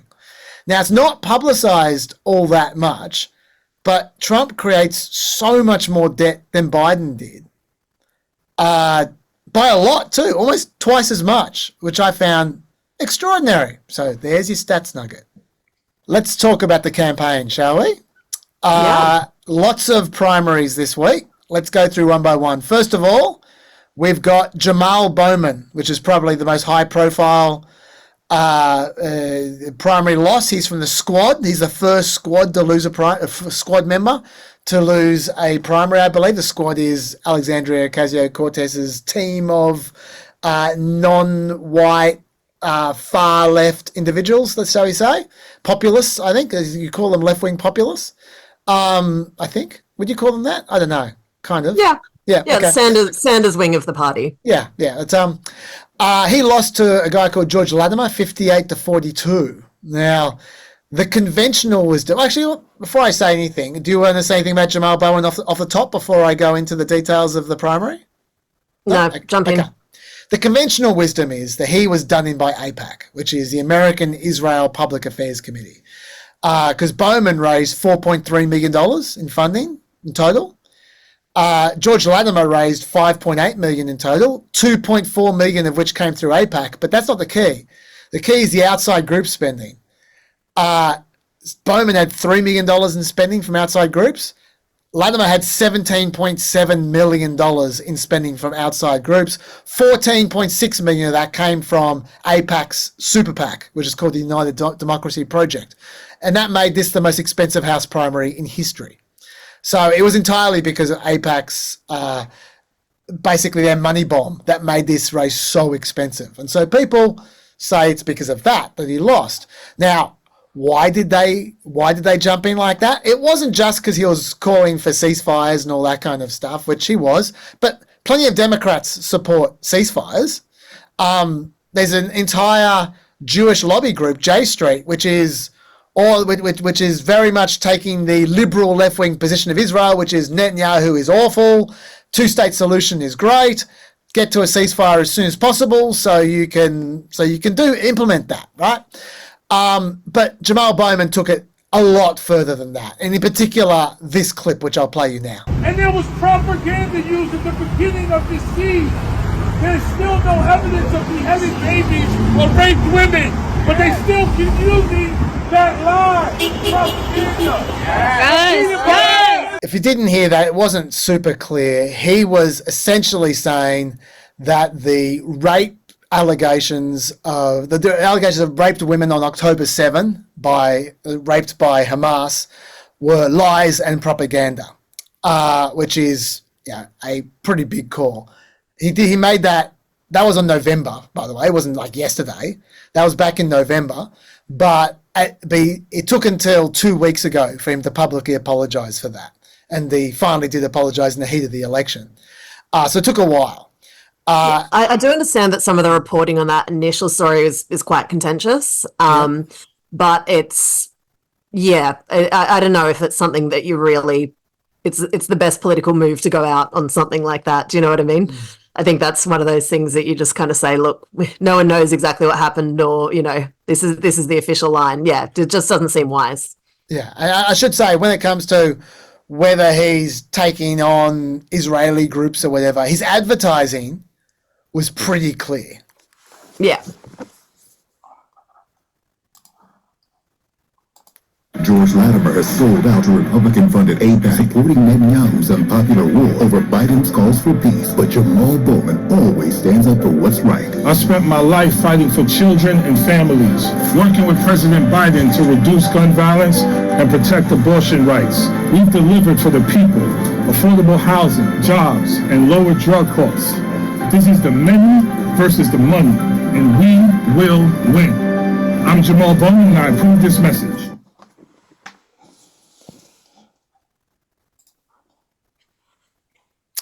George Latimer has sold out to Republican-funded AIPAC, supporting Netanyahu's unpopular war over Biden's calls for peace. But Jamaal Bowman always stands up for what's right. I spent my life fighting for children and families, working with President Biden to reduce gun violence and protect abortion rights. We've delivered for the people, affordable housing, jobs, and lower drug costs.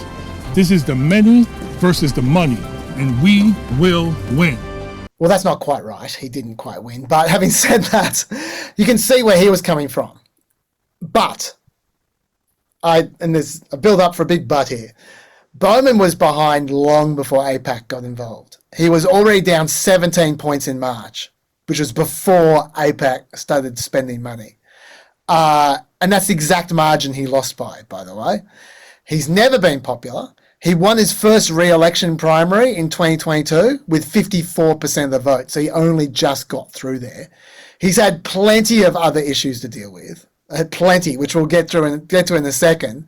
By the way, the AIPAC ads often didn't even mention Israel. I'll show you one of them now.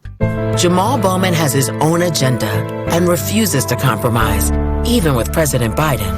Bowman voted against the President's Infrastructure Act, against rebuilding roads and bridges in New York, against replacing lead pipes. And Jamaal Bowman voted against President Biden's debt limit deal, putting Social Security and Medicare payments at risk, along with our entire economy.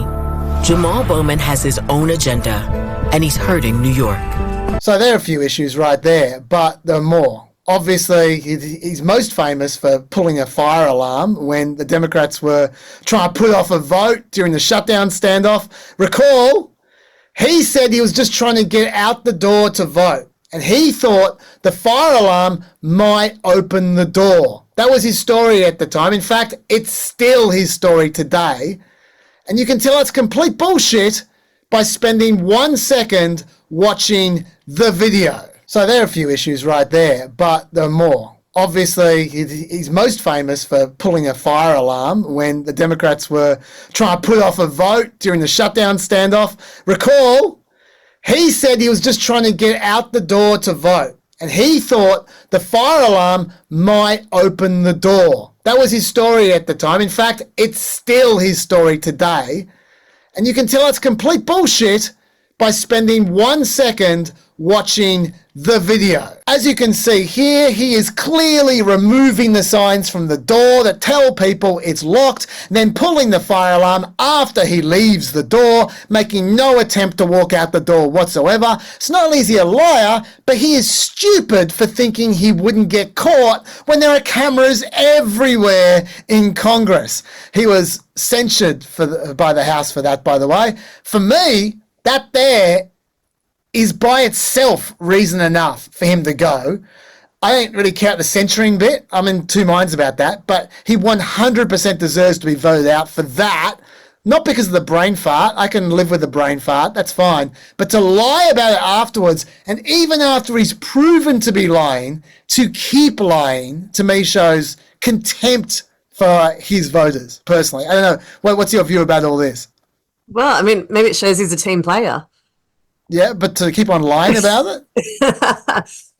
I mean, yeah, go. You're saying that that lying doesn't get you far in American politics? I concede.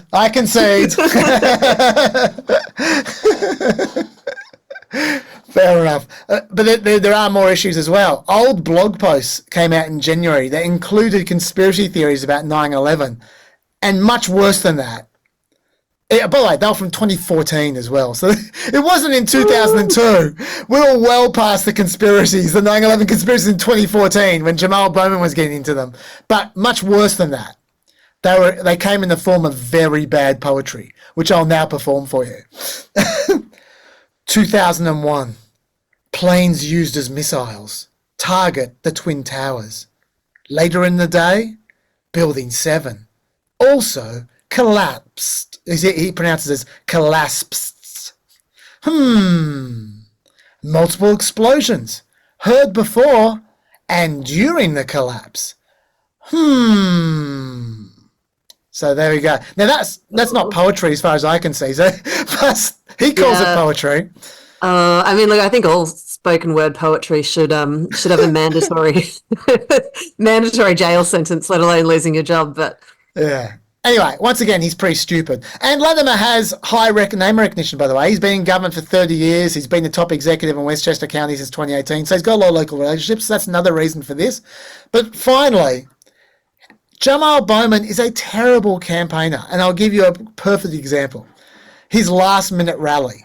Like, this is when he's up against it. He's trying to get that last closing message to reach out to voters. This was his closing message.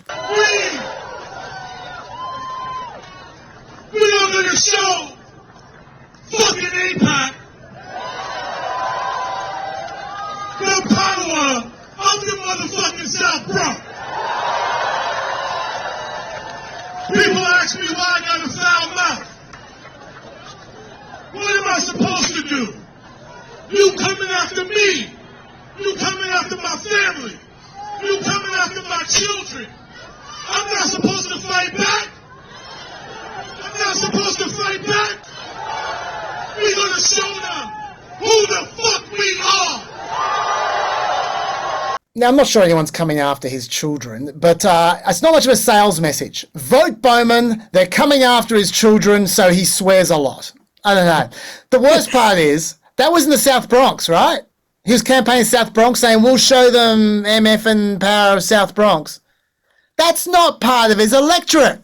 He wasn't even his electorate when he was campaigning. He's appealing to those people. It was just bizarre. Anyway, so yeah, I kind of got I mean, I didn't follow it super closely, but I kind of got the feeling, he was, like you said, he was probably cooked for a long time. And so he's really leaning into the APAC stuff towards the end, and not in an anti-Semitic way, but you know how it sort of feels like a lot of people today kind of run for politics in order to get a job on TV. Yeah. And it sort of feels like he wants to be the guy now. I came in with all these, sort of left-wing ideas and was, for free Gaza, and look at what they did to me. And he's, Bowman is kind of, it's going to sort of be become a one word, to get Bowman, to, for APAC or something to go after you. So I think he's built himself a very nice post-politics career now. And as you said, I don't think he's a great politician. I don't think he's a is a key member of the squad or, really did anything wonderful. But I think he's really going to be that guy now. And he's sort of going to be, I think the left of the party are looking for a totemic figure, right? Sanders is around, but he's kind of on his way out and he's getting a bit sort of old and grumpy. Ocasio-Cortez kind of is, but also, she's had to compromise on a few things and has, sort of been Pelosi'd. So, yeah, I just kind of suspect that he's going to be a bit of a totemic figure in the sort of left of the party now. Are you bothered by his demise, or it doesn't? Just think that's how it look, goes? to be honest, I've been in South America for a couple of months and somewhat blissfully offline, so I haven't followed it super closely. That the APAC kind of stuff is a bit troubling, that they can and will put their thumb on the scale, but like you said, I think he was in trouble for a lot of other reasons anyway, and maybe it sort of suited both sides for APAC to be able to say, look what we can do, and for him to be able to say, look what's been done to me. It sort of was a handy narrative for both sides. And it's a House seat in New York. It's going to be Democrat, It's usually going to be party guys. I think the more interesting members of the squad pretty much everyone but him. So we'll see. I think I'll say two things. I think let's just leave the money aside for 1 second. If you leave the money aside for 1 second, I think this is how democracy should work more, which is you elect a populist or you elect, some rando who seems attractive, a bit of a 1%er. When I say 1%, I mean from the top 1%. A bit of a risk. You roll the dice a bit. And someone's not a conventional figure, but you give them a go, right? Because they seem charismatic or whatever. If they don't work out, get rid of them. Great. Give them a term or two, get rid of them. Let's get in the next one. Give them a go. If they don't work out, get rid of them. There's nothing wrong with rolling the dice. I think that's a good thing to do in a democracy. If they work out, people like Jamaal Bowman will be unusual and fantastic if they work out. And sometimes they do. They don't always, but sometimes they do. And it's good to roll the dice, and you shouldn't be stuck with them if they don't work out. That's the thing. And the problem is because of gerrymandering and because the weirdos that you vote are more likely to show up in safe seats rather than swing seats. Your Marjorie Taylor Greens end up in safe seats. They end up in like Lauren Boebert was in a swing seat. Well, I was going to say, yeah, and she moved to a safe seat, right? And they gravitate towards those safe seats, and so they end up being stuck there for good. And I don't like that. And so I actually, it's kind of ironic that the weirdos end up being safer than the reasonable politicians, because the reasonable politicians tend to pop up in swing seats, right? And so they come and go. And I like seeing the weirdos and the randos being forced to earn their seat rather than just be handed it through gerrymandering. So I kind of like that. So I think this is good, except for the money. Now let's talk about the money. It's possible that conventional wisdom got everything backwards. It's possible. I'm not 100% sure on this. I read this in the Dispatch. This is a theory of Nick Katogio's, and I thought it was a good theory, so I'll share it. His theory is that Bowman didn't lose because of AIPAC's money bomb. AIPAC might have money bombed him because they knew he was going to lose.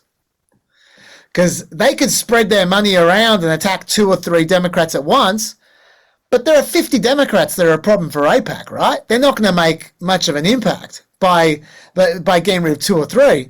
What they want to do is create maximum bang for their buck. So why not pick someone who's, say, 17 points down and who's kind of terrible, dive bomb him, and then scare the hell out of all the other Democrats when he gets smashed, going, this could be you. We could end up making you 17 points down. Now, that's just speculation, but I think there might be other something. I mean, there. that's what I was sort of saying before, that the narrative suited both sides, that I think he was leaning more and more into, look at what they've done to me.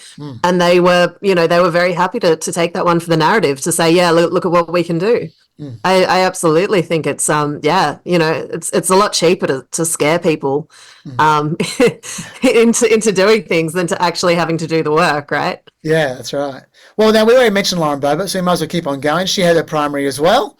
There's some suggestion she won that race by default because there were 6 candidates against her, none of whom would pull out to consolidate the anti-Boebert vote. But she did win she did win 43% of the vote. So I reckon if a few of them dropped out, she probably would have ended up above 50. I don't know. Name recognition in something like that is, yeah, you can, in a 7-way race or whatever, you got to think name recognition's going to do a lot. What are your thoughts about Bobo's win? God, everyone thought she was cooked a while ago, right? Yeah. Well, she was in the other seat.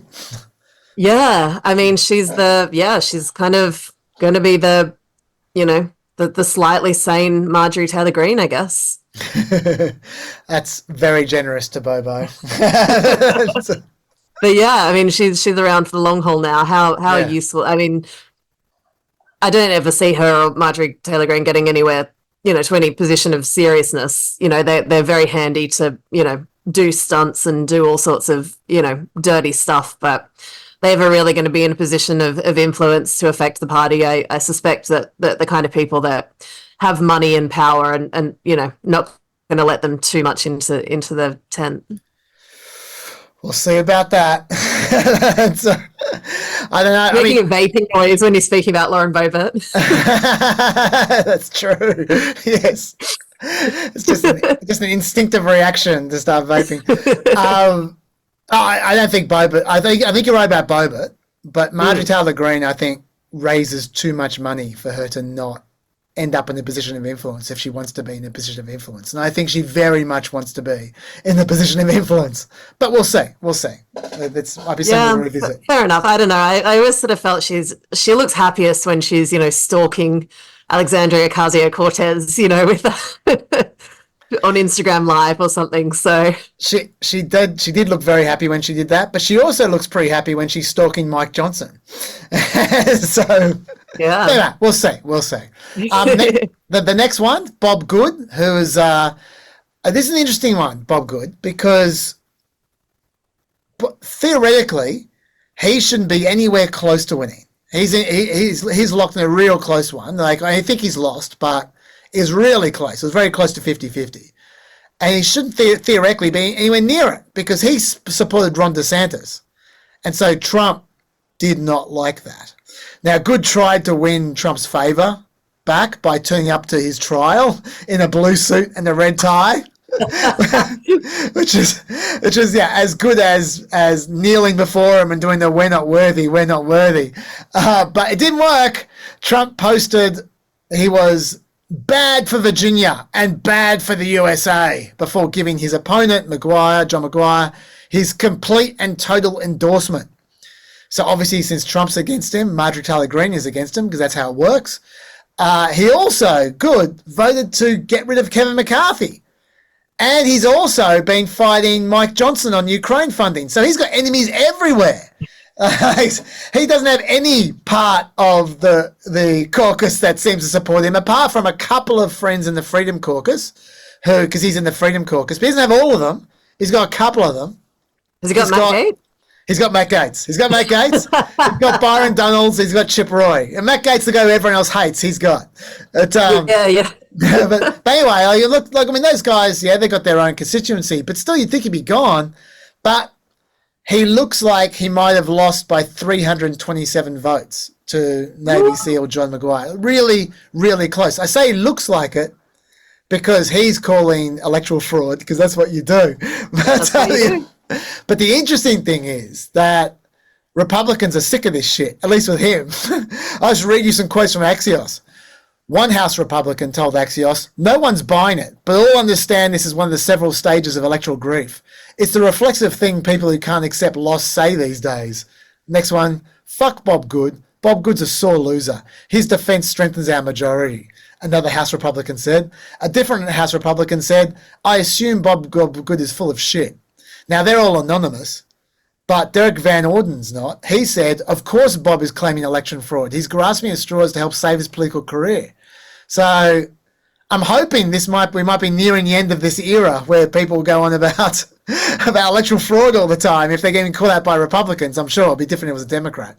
But the interesting thing here, apart from the hilarious electoral fraud claims, is that it shows you the Trump endorsements aren't what they used to be in the Republican Party.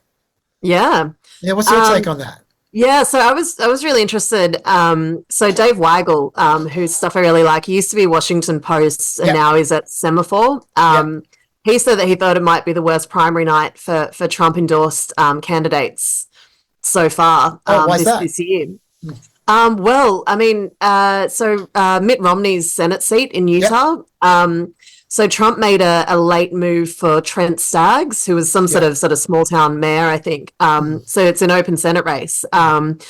And he was projected to win big, which I think is why Trump got behind him. You know, he loves seeing which horse is winning and then throwing his weight behind him at the last minute. And his opponent, John Curtis, who had a House seat in Utah, wound up winning by 20 points. Oh, wow. Yeah.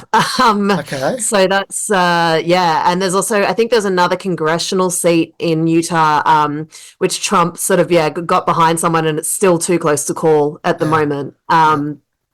So there was also Colorado. Trump endorsed the GOP chair Dave Williams. Who lost by 30 points to conservative commentator with the fantastically American name of Jeff Crank. Okay. Well, you want your conservative commentators to be Jeff Cranks. It seems like he's hanging around with the right people, Jeff Crank. Yes. In South Carolina, Trump went for right-wing pastor Mark Burns, who lost to Sherry Briggs, National Air Guard Lieutenant Colonel, who was backed by the governor. Yep.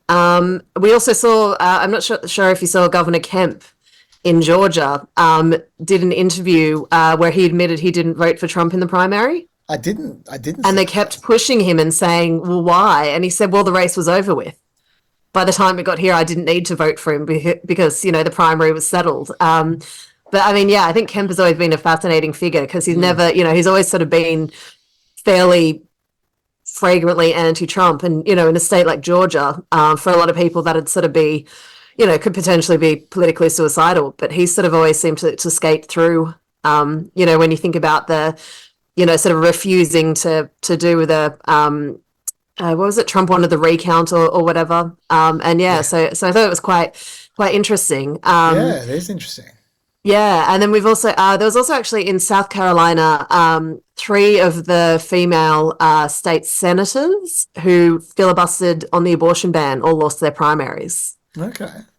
So there's some interesting things going on, but certainly some people in MAGA land were freaking out a bit about the Trump candidates not getting up there, and especially some of the more shocking results where everyone, the Staggs in Utah, where everyone thought he had it in the bag, and really getting that major swing. I mean, Utah, kind of Romney's Utah, you can kind of see are probably a bit more traditionally conservative than maybe necessarily so MAGA, but there's certainly been a few kind of MAGA types freaking out a bit, and I mean, which sort of goes to show that they have that. Across the board, the MAGA people are, they're just still all in on the fealty, right? I don't think they really understand. They don't really understand the Trump constituency. They just, they just get word on high from the big boss. Yeah. And that's it. And they sort of can't really break out of that mode of thinking. That's really interesting. I did read somewhere that Trump endorsed 15 House candidates in primaries, and 12 of them were unopposed. And the 3 that were opposed all lost. He went 0 for 3 out of people who opposed. So that is going to be deleting a lot of truths there. yes, he will. Yeah, that is interesting. I'm actually a little bit surprised by that. I don't know what to take out of that. I guess I don't know. Do you? What's your why would this be? What's your explanation for this? I mean, it's not like he's not popular. He's still very popular. Yeah. I think maybe it just goes back to the axiom that all politics is local. Yeah. just kind of understanding the local area, understanding, how MAGA-ish it is, what, if you've got a guy running who got you, I don't know, when they were in the state house or whatever, helped get an aerospace factory or something opened up in your electorate, he's going to be a lot more popular. So yeah, I think it really just is it's a matter of, the locals still kind of counting. And I think, there's always that thing that, like, the distrust what goes in Washington is like all-time highs. It's like, 9% of people or something have faith in Washington politics, but there's kind of that paradox that people still believe that their local member is actually doing well for them and trying their best, and you have trust in them and you believe that they're honest and good. So I think that there still is that kind of weird faith that people will put in their local member, and especially, if it's someone that's delivered in the past or is particularly charismatic or representative of them, I think that, I guess it's still Trump's Trump. Yeah. By the way, you mentioned Kemp before. Whenever I speak to someone, or sometimes on air, and they go on about Nikki Haley running in 2028 or whatever, like I just roll my eyes because I know that she is definitely not going to be the Republican. Whatever happens to Trump, she is not going to be the Republican nominee, because she has so many people who hate her that she ain't coming back from that. Like, they're not going to stop hating her one day, right? Like, they're going to hate her for good. But when I think about the post-Trump Republican Party, the first one I think of is Kemp, who's kept his nose 100% clean. No one could accuse him of not being conservative. He's even quite MAGA-ish, but at the same time doesn't have the stink of Trump. He embraces all the MAGA principles without being associated with Trump. So, but not in a way where he antagonizes Trump. So that, he doesn't put up with any Trump's shit, but he doesn't go out of his way to piss him off either. So that the MAGA people could support Kemp somewhere down the way in a way they could never support Haley. I think Kemp has a much broader level of support than DeSantis ever will. So when we're talking about the next Republican star, whoever it may be, probably isn't even known yet. But if it's someone who we know, my bet's on Kemp, personally. Or he's currently touring Australia. Yeah, well, we have talked about this before. Old Tucker Carlson, yes. Yeah. What is going to be funny, I cannot wait for it, because Don Jr. is stupid enough to think that, if you just put something, started putting on that voice and trying to sound like his dad and take on the cadence and stuff. Yeah. And he's going to be stupid enough, I think, to try and run. And he's just going to get absolutely tonked in an eventual primary by the Kemps and the Carlsons and stuff, like, people with actually a bit of intellectual heft who aren't, trying to play the role of your dad. And it's one of those things that I think will be quite satisfying, because, like I sort of said before, I think a lot of people who are so behind Trump are purely behind him for that charismatic figure that Dr. Dave's always talking about, and don't understand the currents and what's actually behind it.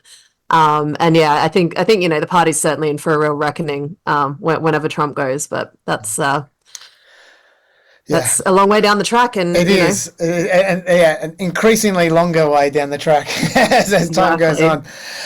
Okay, a few campaign tidbits before we move off this. Former Trump communications director Alyssa Farah Griffin, who is now, by the way, extremely anti-Trump. She turns up on The View and so forth.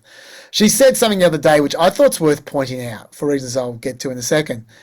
Back in April, she posted on Twitter that when a staffer leaked that Trump was hiding in a bunker during the BLM protests, Trump called for them to be executed. Like, literally. Not publicly. Oh, I believe that he's... I believe he's 100% genuine. Yeah. What she pointed out, though, about this, because she said this before, but what she just pointed out now was that when she revealed that, she got zero pushback from anyone. This is what Bill Barr said, because he was in the meeting, she said, where Trump said that. And this is how Bill Barr responded when asked about it on CNN. But Alyssa Farah Griffin, who was Trump's communications director, posted yesterday and said that you were present at a moment when Trump suggested executing the person who leaked information that he went to the White House bunker when those George Floyd protests were happening outside the White House. Do you remember that? I remember him being very mad about that. I actually don't remember him saying executing, but I wouldn't dispute it. I mean, it doesn't sound.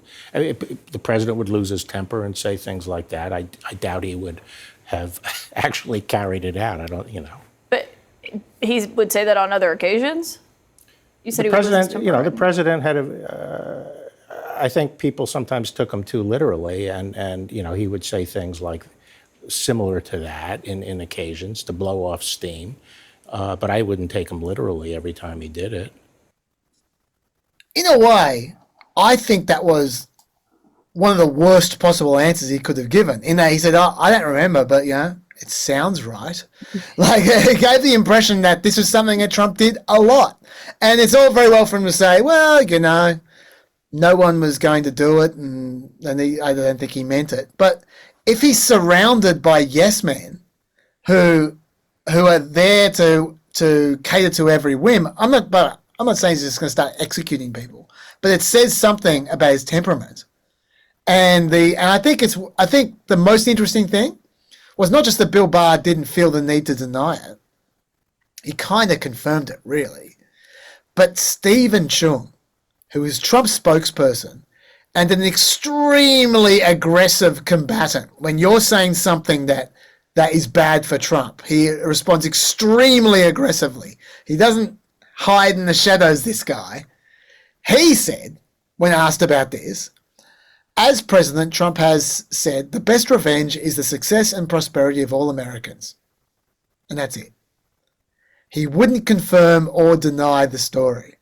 So the interesting thing for me is not just that Team Trump isn't denying the story, but they're not even worried about it being on the record. Like they don't feel the need to lie. They don't feel the need to deny it. Just, whatever, who cares? It's the ultimate you're fired, right? Yeah, I guess it is. And he takes that as a point of pride. It reminds me of the anecdote, I think, from one of the Michael Wolff books. So, take it with a grain of salt. It just has the sound of truthiness to it. They said that the two people with the longest, who lasted the longest in Trump's first administration in the office, because there was that incredible churn of staffers and advisors. I think it was Kellyanne Conway and Stephen Miller. Yeah. And they said that both of them had sort of worked out early on to put their desk space on the mezzanine level, because it's sort of up half a flight of stairs, and there was no way that Trump was ever going to walk up the stairs like when he wanted to rage on someone. And they said, they kind of worked out early on, because the churn was happening of the people basically right outside Trump's office. Yeah. So if he was in a mood and something's gone wrong, he's flinging open the door and just coming out and screaming at someone. And it was noted by a lot of people that they survived, because Trump never once in 4 years walked up those few stairs to their desk on the mezzanine level. So Trump is essentially a Dalek. Yeah, well, he's got that. I mean, he's obviously just incredibly lazy anyway, but he's got that.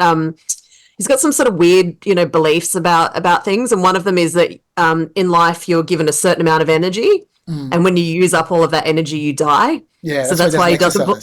Yeah. Yes. Fair enough.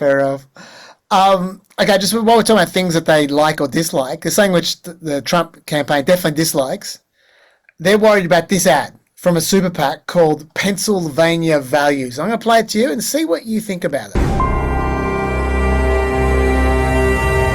Mail-in voting is totally corrupt. Get that through your head. It has to be. There's fraud. They found them in creeks. They found some with the name Trump just the other day in a waste paper basket. All of the things that are happening with votes by mail, I'm not going to say which party does it, but thousands of votes are gathered and they come in and they're dumped in a location, and then all of a sudden you lose elections that you think you're going to win. And for those who are listening, rather than seeing, it ends with a still of the slogan at the end: "Stand strong with President Trump against mail-in voting."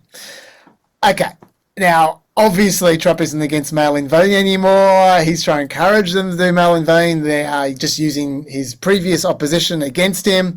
One of Trump's super PACs responded, "To use the left's terminology, this new ad buy is disinformation, completely mischaracterizing conservatives' view of early voting." Okay, so I want to know your views on this, Al, because I personally hate this kind of thing. Like, but I know people at home are going to be thinking, like a lot of people are going to say, well, these are his actual words. He's not even been taken out of context. He spent 4 years undermining mail-in voting. What's wrong with holding him to it? What do you think? Yeah, I guess I'd say that. I mean, what I've been wondering is, and I did mean to look it up before I came here, but I mean, how effective are TV ads still? I think they're increasingly less effective. Yeah, that's what I mean. A lot of people don't even, there's all those stats that are constantly, how like majority of people get their news from social media and stuff like that. So I guess I'm just really interested into how these things translate into like, Facebook posts, those weird AI Facebook posts that that grandma's arguing with. So yeah, I mean, sorry, getting off piece a bit there. That's right.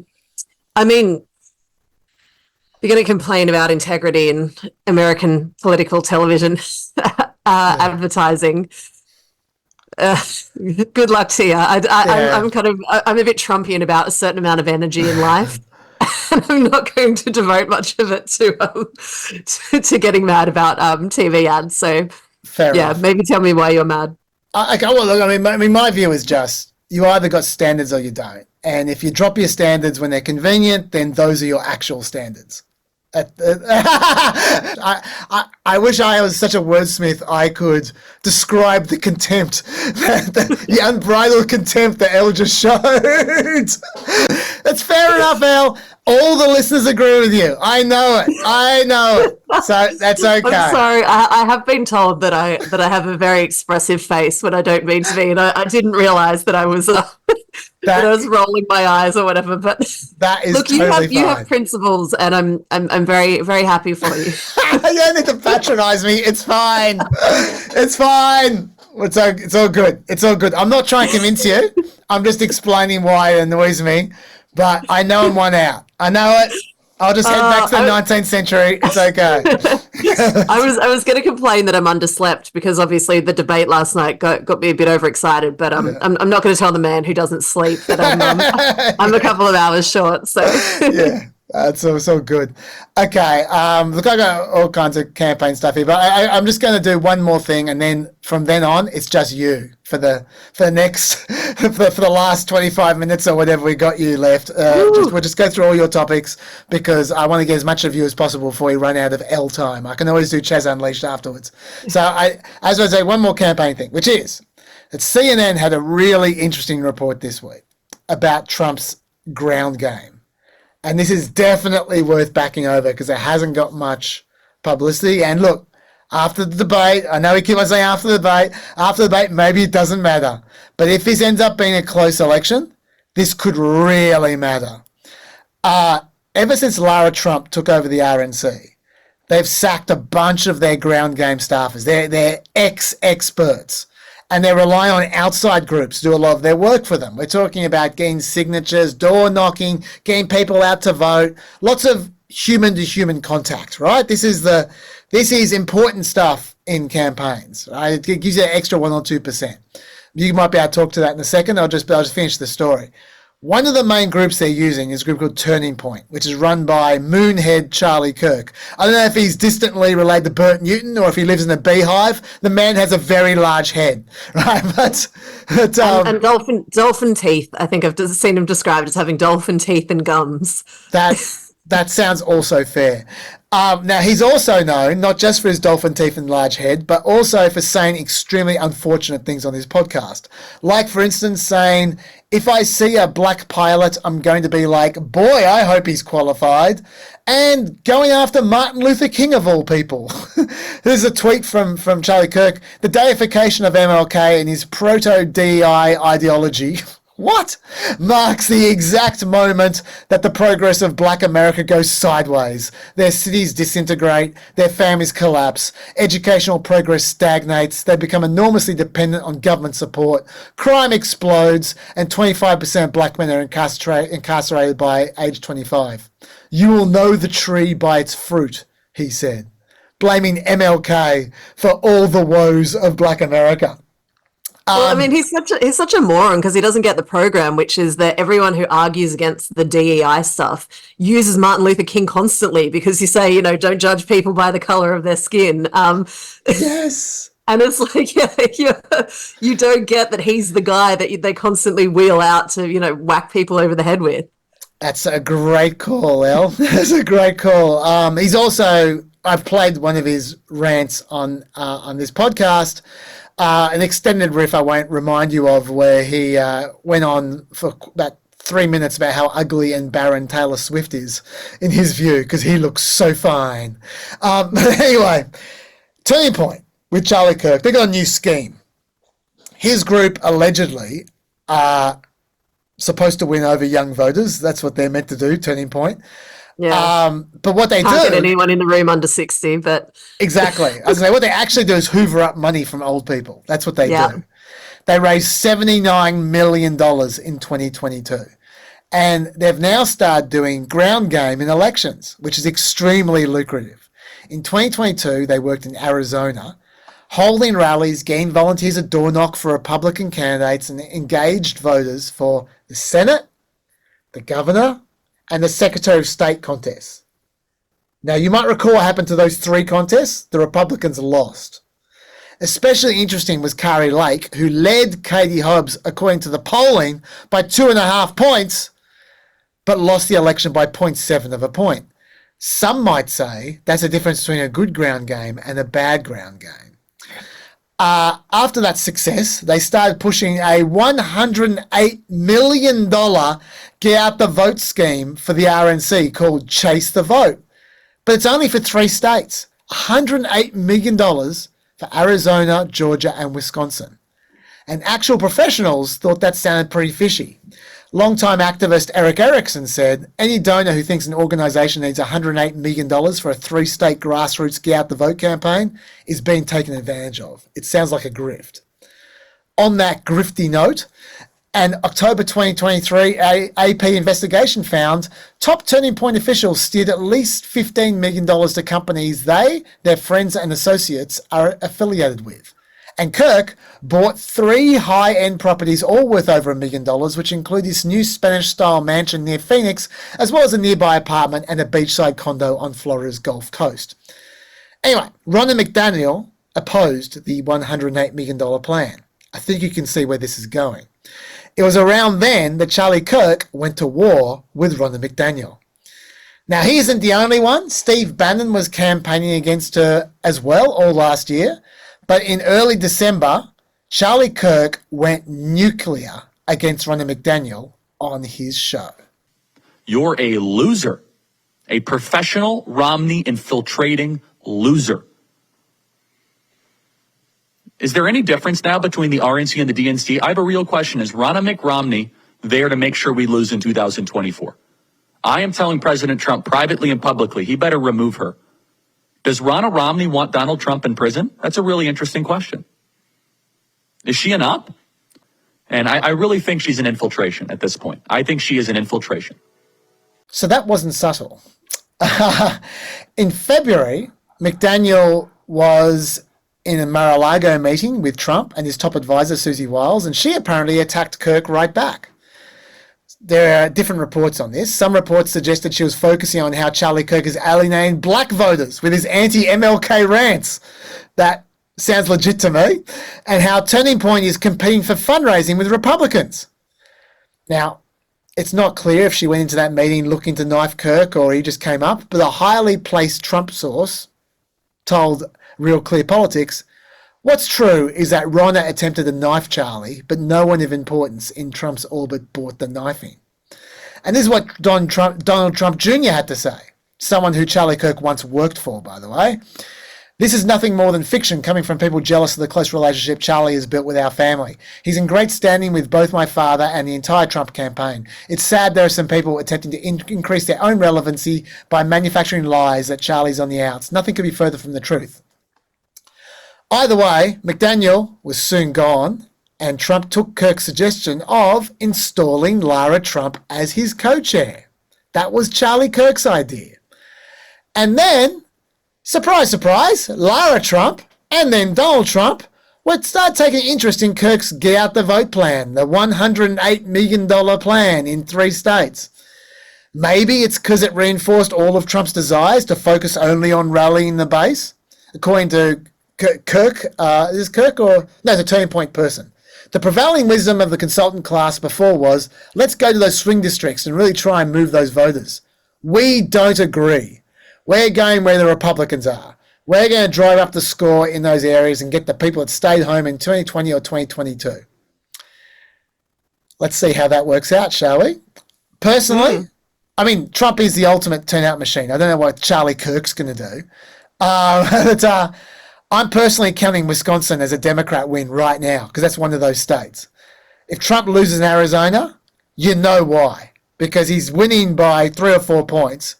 You can lose an election with 3 or 4 points, by 3 or 4 points with a bad ground game. So I think this could be a real sleeper story of the election campaign if it's close. What are your thoughts? Yeah, I think you're right. I don't know if you've heard of, there's this young guy called Edingementum. It's like his Twitter handle, and he's got a Substack that's gotten really popular. And he's a really, really smart, like, political analyst. I think he's only sort of in his mid-20s or something, but he really knows his stuff.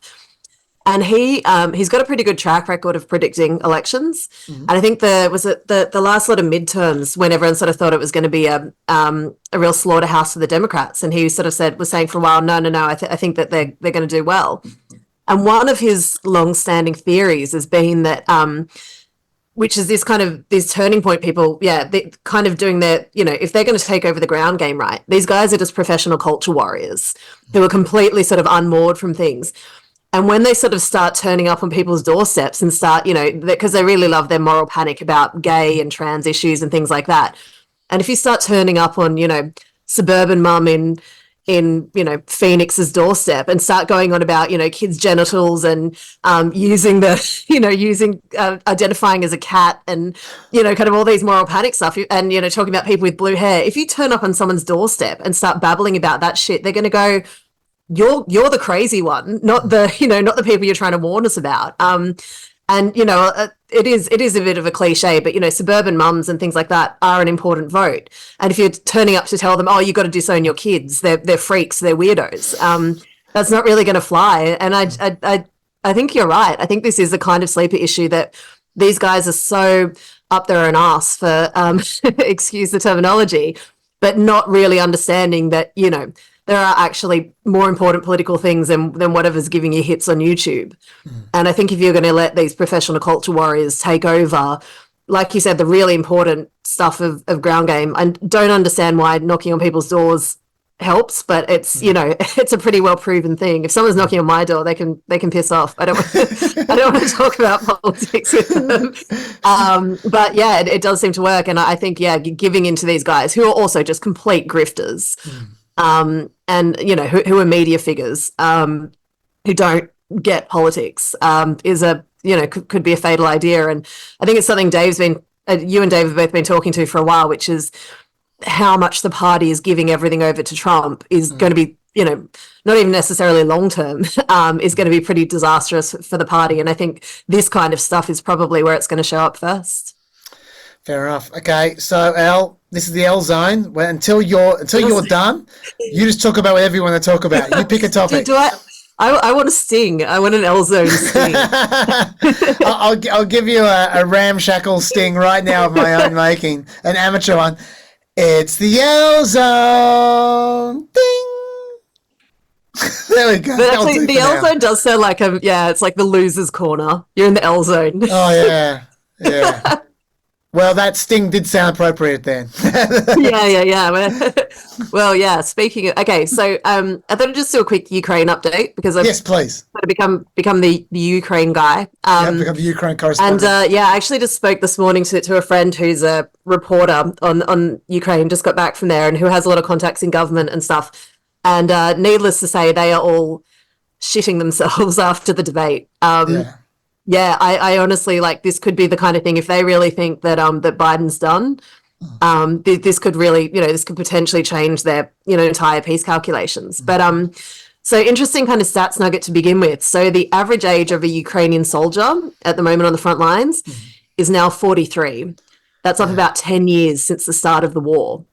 And it's becoming such an issue that they've recently had to lower the conscription age from 27 to 25, even though men from 18 to 60 are mobilized, but the actual conscription, they're trying not to take the youngest men. No one knows, of course, exactly why the age has gone up so much. But, obviously, when you're starting a war, you don't necessarily want to, take every 18-year-old boy. It doesn't go down well with mums. It's easier, get 30-year-old men who have a house and, feel like they've got more to lose, that sort of thing. But, there's also, a lot of young people are fleeing. If you've got anything about you, if you've just you're 21, you've graduated from uni with a computer science degree or whatever, your parents are putting whatever money they have and getting you to flee to Tbilisi or Germany or anywhere just to, they don't want you going into the slaughterhouse. And I think that's, we're seeing the polling numbers is changing and I'll get into that. But, there's the classic survey thing of revealed preferences. Everyone will say, and rightly so, we've got to fight them, but you're seeing revealed preferences in so many other areas of people leaving, of how people view who should be conscripted and how, which is to say that I think war fatigue is really starting to set in. So there was the peace summit a week or two ago, which, can you call it a peace summit if the side that started the war wasn't invited or didn't turn up? So Russia, didn't go. And, a lot of the majority world, the global south turned up and were, very not on Ukraine's side. They sort of really see that the Ukraine-American alliance, that they're not buying the anti-colonial rhetoric that Ukraine has used from the beginning. They just sort of see the American stuff and they say, we know a lot about America interfering in our politics and our wars, and we don't like your friends. But also Joe Biden didn't go. He sent Kamala Harris. So it's starting to show, are the Americans really, that much on side anymore? And also China refused to go. So Leonid Rogozhin, who's Ukrainian, I believe, but he's an expat now. I think he lives in the Baltics. He wrote a really good piece for Al Jazeera, which is sort of very pessimistic about the negotiations. But his optimism that comes out of it was that he said that Zelensky's peace formula, which has sort of been from the beginning, which is all of our territory back and Putin goes to war crimes tribunal. He said that's over. Yeah. Like it is, you couldn't even get a very mild gathering of people who are all mostly on your side to agree to that. So he sort of said it actually might be a good thing because it means that serious negotiations can start. And unfortunately, for all the best will in the world, Ukraine's probably not going to get all of its territory back. It's definitely not. Yeah. And Putin's, Russia's never going to agree to going into the dock at The Hague. Yeah. This might this might exacerbate that. There's also been a couple of pieces that came out, so in Foreign Affairs and New York Times, about negotiations. So it's always, there's been a lot of countering, especially in the West from the beginning, that Ukraine and Russia were ever in negotiations. They were definitely directly negotiating at the start of the war. It's sort of come out now incontrovertibly that they were definitely talking from the start, and that Ukraine, was willing to compromise and negotiate. What happened? Ukraine basically needed security guarantees from the West that the West were never going to give them. And there's long been sort of whispered that, especially for Boris Johnson, who was in a lot of political trouble, and whenever a new bad news story came out about him partying through COVID, he'd turn up in Ukraine and, probably wake Paul Zelensky up in the middle of the night and sort of, get him out of bed and put on the khaki hoodie and pose together. Yeah. And there was a lot of rumors going around for a while that Boris sort of sabotaged any negotiations because they weren't good for his political position.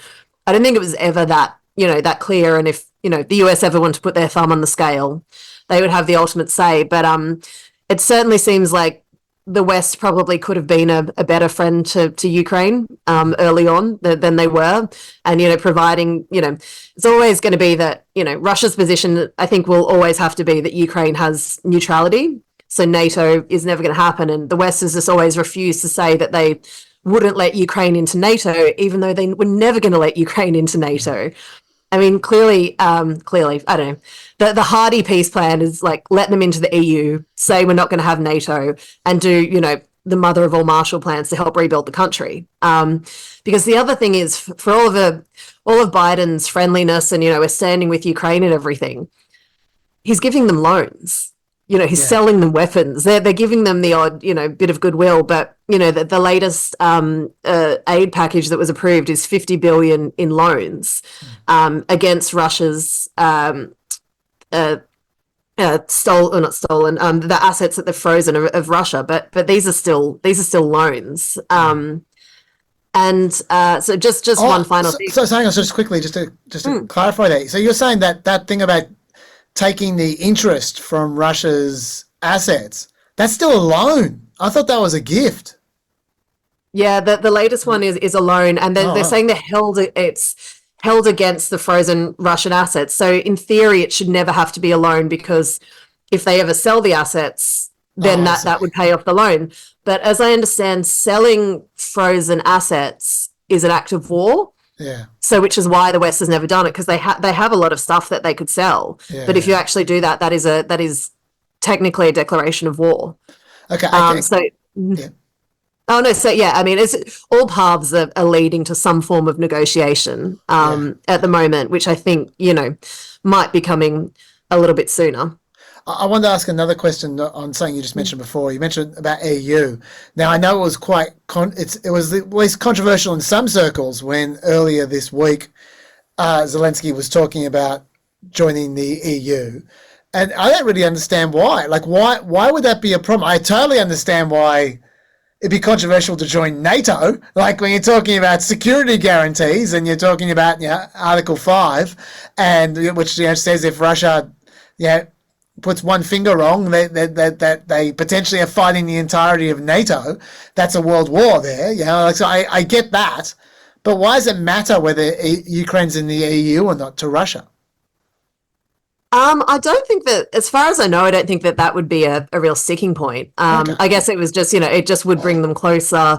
I mean, if you think about, Viktor Orban in Hungary, he's always railing against the EU, right? He's probably the biggest beneficiary of the EU because they've basically become the manufacturing workshop of Europe. Your German cars and stuff like that are all getting made there now. And you'd think that, stuff like manufacturing tends to go to the country with the lowest costs. So a lot of that stuff would eventually drift to Ukraine. So you can understand why a lot of, especially a lot of the poorer countries in Europe mightn't want them in. But also in terms of Russia, I guess, because especially, if you think of Eastern Ukraine, it's always been the manufacturing center of Russia. And so, yeah, that would, once and for all pull them into the Western orbit, would be my guess. But my other question, which isn't something you haven't quite mentioned, but I'll mention it, is how concerned should we be about not just Putin doing a security deal with North Korea, but also the growing closeness with China, which is slightly less official, but seems to be happening, that China, more under the table, is helping out Russia and Ukraine rather than officially.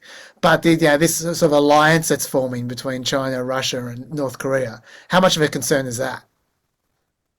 I don't know. I mean, it seems like a fairly natural thing, and they share borders. Russia has a small border with North Korea, and they've had, North Korean guest workers in there for decades. I mean, how close? I mean, Russia and China, it just makes sense, right, for them to form something of an alliance. But they've, historically, they've had a lot of issues with each other. So I don't think that they're ever going to be, best buds, and there's going to be competing tensions and things like that. But I think right now, it seems, it's just fairly realpolitik stuff, right? I mean, how worried? I don't know. It just seems like, it just seems like a kind of natural thing, I guess. I mean, the more worrying stuff is Taiwan and things like that, and China's clearly, shopping for allies a bit at the moment. So yeah. Fair enough. I'll stop interrupting. I'll let you keep on going with whatever you want to talk about. It is the L zone, after all. The L zone, that's right. We're taking L's all over the place. So there's actually been some good recent polling that's come out in Ukraine, and there actually hasn't been very much good polling of Ukrainian citizens. I mean, in fairness, they've, been busy and had a lot of other stuff going on. But I think this is it was exclusive to Washington Post. I think it was Gallup and set one of those Center for Democracy sort of things. But they said it's one of the most comprehensive since the war began. And so 44% of Ukrainians say that the war's at a stalemate. 41% said that Ukraine's winning, and 5% said that Russia's winning. The interesting thing is that older people, so 54% of people over 60 believe that they're winning. Only 31% of people from 18 to 25 say the same. 60% of over 60s say that Ukraine shouldn't negotiate. Less than half of younger people say they shouldn't negotiate. What's really interesting with those figures is that it's completely flipped. So before the invasion, older Ukrainians were much more pro-Russian. Oh. And younger people were more Western and reform-minded. So the older people have completely sort of flipped their position. So why might that have happened? I mean, I guess if if the tanks start rolling in, you feel a bit more patriotic, and I'm not sure. I mean, maybe older people have more to lose. Like I said, a lot of younger people are leaving, or they're, if you're sitting in Kiev and you're in your own house, you're kind of fuck the Russians, let's take them and things like that. If you're a younger person, you're going, gosh, I might get called up to the front lines. Yeah. I might die. And that figure is over 60. Remember, I said the mobilization age is 18 to 60. Yeah. So if you're over 60, I mean, sure, maybe your kids and grandkids might get called up, and that's a concern. But I think younger people just have more to lose. Could there also be an element of internet influence there? Like younger people are more likely to get their information and views from the internet, whereas older people are more likely to get from Ukrainian TV, which has been heavily censored by Zelensky over the last few years. Yeah, I mean that's a good point. I mean, I know that I think I mentioned last time I was on that a really interesting thing has come out of Russia. So you can't really get much good polling. Levada still does some, but people aren't really going to say what they think at the moment in Russia, just because of the kind of air of censorship and authoritarianism that's taken hold. But since the war started, people have stopped watching news on TV by a third. Oh, yeah. People are just kind of turning off their TVs, and so people that follow Russia sort of say, okay, that's obviously a way of just saying we've had enough, or I don't want to hear it, which might be a more reliable gauge than saying to someone, hey, what do you think of Putin? Yeah. So I think it's those kind of things that are quite interesting. Cool. So just finishing up. So about half of people think that they should still liberate all territory of Ukraine. So half of people are saying, basically, let's negotiate and let Russians keep some of it, which to my mind sounds a little bit maybe why Zelensky keeps postponing the elections. He sort of has the mechanism under martial law or whatever to be able to do it, but that's a pretty big constituency if half of the country is saying, oh, let's not fight to the death anymore. Yeah. And it really opens up, for another candidate to come through and say, I'm going to be the peace guy. So I'm starting to wonder if that's why Zelensky, that's the real motivation behind him not wanting to call elections. That's really interesting. When you say, just to clarify, when you say keeping all territory or liberate, fight till we get all the territory back, does that include Crimea? Yeah. Okay. And I think Crimea is never coming back. Yeah, that seems like it's pretty off the table. Yeah. I mean, they'll give them back, the rump of Luhansk or whatever if they, really want to, although you wouldn't, I don't think anyone would really want that because that's been, so war-riven, and there's, all sorts of kind of mafia warlords in there running those places now. But yeah, I just think that there's obviously just, the fatigue setting in.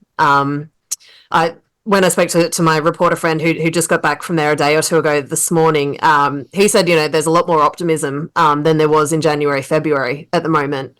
And Ukraine's been doing some drone strikes in Russia and stuff like that, which I think is probably quite good for morale, which is a bit of a, let's stick it to them on their turf as well. But Yeah, I really think that, especially after the debate last night, there's, I think it sounds like panic's already setting in to the Ukrainians, and they're, you've got President Deal's about to, potentially about to come back into office and, do the biggest real estate deal of all time. Well, yeah, and also President Deal has had his foreign policy guys leak out a peace plan earlier in the week, which I'm not sure Zelensky would have loved, shall we say? Well, it's kind of like I was thinking last night, it's like Schrodinger's peace plan, right? Because he said he'll halt aid to Ukraine unless Ukraine enters peace talks. Oh, yeah. Unless they, but then he also threatens Moscow with supporting Ukraine if it refuses to go to peace talks. So if both sides refuse to go to peace talks, the US would simultaneously support and hold aid to Ukraine. But I remember hearing there was quite a funny, there was a joke going around that apparently came from Ukrainian sources in government when Trump was voted in, that they said, they're obviously a bit freaked out because of his coziness with Putin back in 2016. And someone said, well, we should send Miss Ukraine to be the American ambassador. Cheeky. That's Ukraine corner. But as I said, I think it's going to become a much more pressing issue. And I mean, it's sort of timed nicely with the falling over of, no one was taking Ukraine's peace plan seriously, and after it fell over, like I said, that Rogozin piece that said, well, this might actually get us into realistic peace talks now. I think we might be hearing a fair bit more about that. Yes, I suspect we will. Yeah. Okay, now we are 10 minutes past the time you told me that you had to go. So if is there anything you want to say quickly on anything else, you can. My time's not limited; it's your time, so that's up to you. I know. Now that I'm on a roll. Okay, I will just quickly mention, because I know you guys have been talking a bit about shifting racial demographics. Yes. And being a bit wary of them. Not to self-promote too much, I did a piece a couple of weeks ago, which I just think had some interesting tidbits on the Catholic vote in the US is going massively to the right. So there's about 52 million Catholics in the US. So it's about 20% of the population. Was about 24% in 2007. About half of Catholics are white. About a third to 40% are Hispanic. Yeah. And there's been there's a number of really prominent sort of Catholic nuns and excommunicated priests and bishops who are sort of, forming this kind of the cancelled, Catholic right, who, want to push trad cath issues, who want to do Latin mass, who are really, really, virulently anti-gay, very anti-communist, which, there's the Pope's, sort of long said that he's a socialist, and that Jesus would have been a communist in the strict, doctrinal sense, and so they're very anti Pope Francis and going very, very hard right. But what's happening now is, they're obviously kind of outlier figures, but it seems like the rest of the sort of Catholic laity is starting to follow them. So traditionally, Catholics were pretty much 50-50. For the last few decades have been 50-50 Republican, Democrat. They tended to really go with one side in the big landslide elections. So 2004, 2008 went heavily to the Republicans, heavily to the Democrats. So very, very, middle of the road kind of voters. In 2020, Catholics voted for Trump by just 1%. In current polling, he's up by 12%. So obviously, things a lot can change, and, that can come back to the fold, but that's obviously a pretty monumental swing in 4 years. What's really interesting is that most of that shift is coming from Hispanics. Yeah.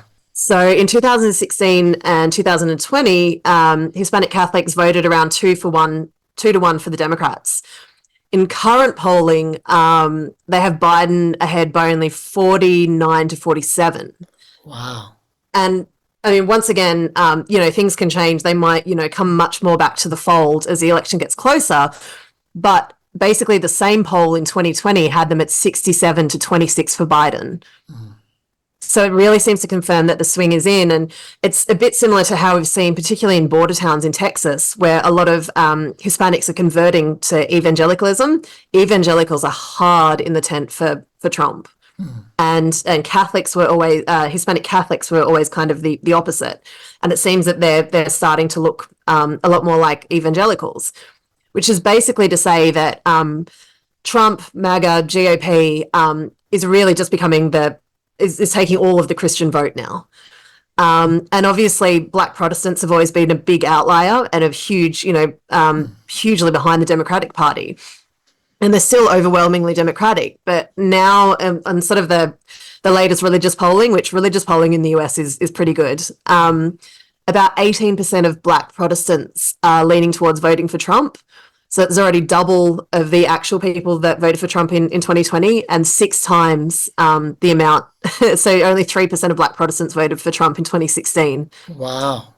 So yeah, and like, again, this is just polling compared to actual turnout numbers, but I think it's certainly one to watch because I really think that you're seeing those culture war and those values issues just become, for Christians, such a big deal that the only place for them to go politically is to the Republican Party.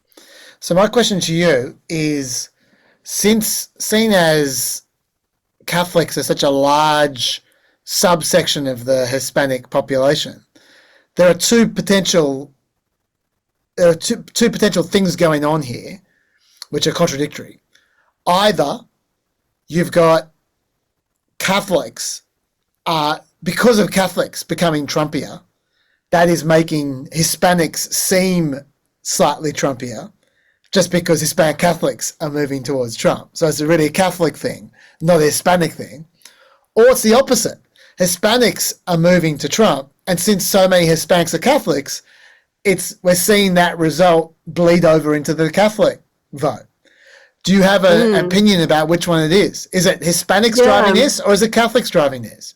That's I mean, look, I think to take the coward's way out, I think it's a bit of both. I mean, it's sort of been said for a while that Hispanics are sort of becoming white in terms of voting behaviors and things like that. And obviously the Republican Party just needs them, frankly. You know, that was all that Romney, didn't Romney do that big report after the Obama election? He said, we've got to, we can't alienate Hispanics. Yes. We've got to get them firmly in the tent. And then they ignored it, but yes. Yeah, exactly. But I mean, yeah, look, evangelicals, like I said, of Hispanic evangelicals, and there's a rapid conversion of Hispanic Catholics to evangelicalism, are very, very Trumpy. Also border towns in Texas and things like that are seeing massive swings, and it's things like it's faith, it's getting over the border and wanting to pull up the drawbridge behind you. It's also that like ICE tends to be the biggest employer in those kind of border towns. And so I think, basically there is like a lot of push and pull factors, but I think it's a pretty significant thing. And maybe, some of the, as you and Dave have been talking about, some of those racial demographics might sort of go back to more traditional ways of voting, and they're just sort of doing a bit of protesting at the moment in polling. But I think that this certainly is a pretty established thing that's happening in faith circles, and maybe there's just enough people going the other way to make that the overall change not really look like it's much, but it's certainly happening in Christian circles. And the one thing that's really brought to mind for me is that it's really looking like the moral majority in 1976, the Jerry Falwells and that, who they had their guy in the White House. They had Jimmy Carter as Southern evangelical in the White House, and they mobilized at such a massive scale and voted in Ronald Reagan, divorced, Hollywood, was more into his wife's astrology than his mother's, Bible thumping. And I don't think it's, faith politics just isn't as potent anymore. But when you think about, Catholics have, a pretty sincere church-going co-religionists in the White House right now, and they are mobilizing and swinging behind, divorced guy who's, slept, had just had a massive court case about sleeping with a porn star. So it just feels, I think that there's quite a few parallels there. Good call. Nice one. Very good. And just very quickly, because I have been reading up on it, and I've just been, like I said, in South America for a couple of months, researching my new book and doing a lot of stuff on American interference in South American politics. So another story that really stood out to me was the Chiquita bananas ruling. Please tell me, I haven't heard of this at all. So a federal jury in Florida last week awarded $38.4 million in damages to families of eight Colombian men that were killed by a right-wing paramilitary group in Colombia between 1997 and 2004. So the company, Chiquita Bananas, which used to be called United Fruit Company, which we'll come back to, gave millions and millions of dollars to this paramilitary group in at least 50 payments. And this was even after the US government had designated them a foreign terrorist organization. Amusingly, ironically, they declared them a foreign terrorist organization on September 10, 2001. Oh, wow.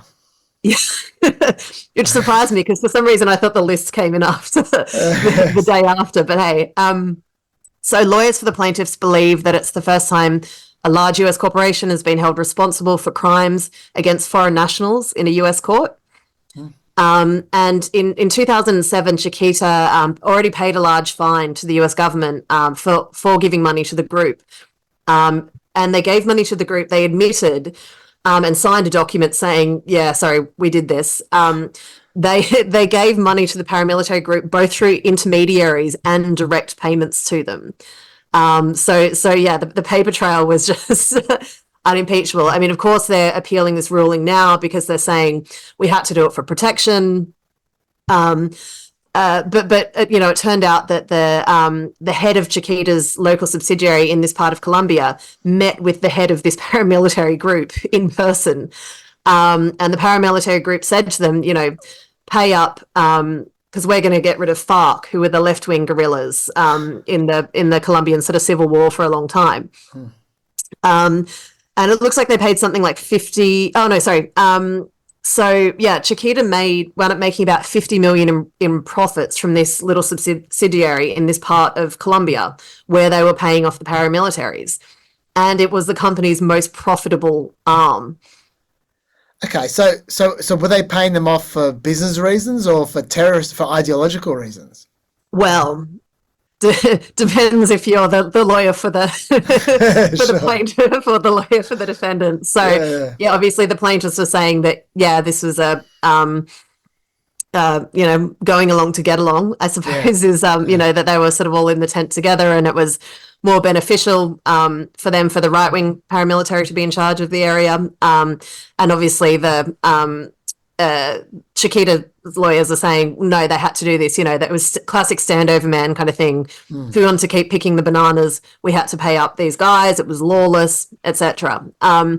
What's really interesting about this, which I sort of alluded to earlier, Chiquita used to be called United Fruit Company, and they changed their name to Chiquita in 1990 after the very dark history of United Fruit was really quite well known, and after the sort of the end of the dirty wars in Central America.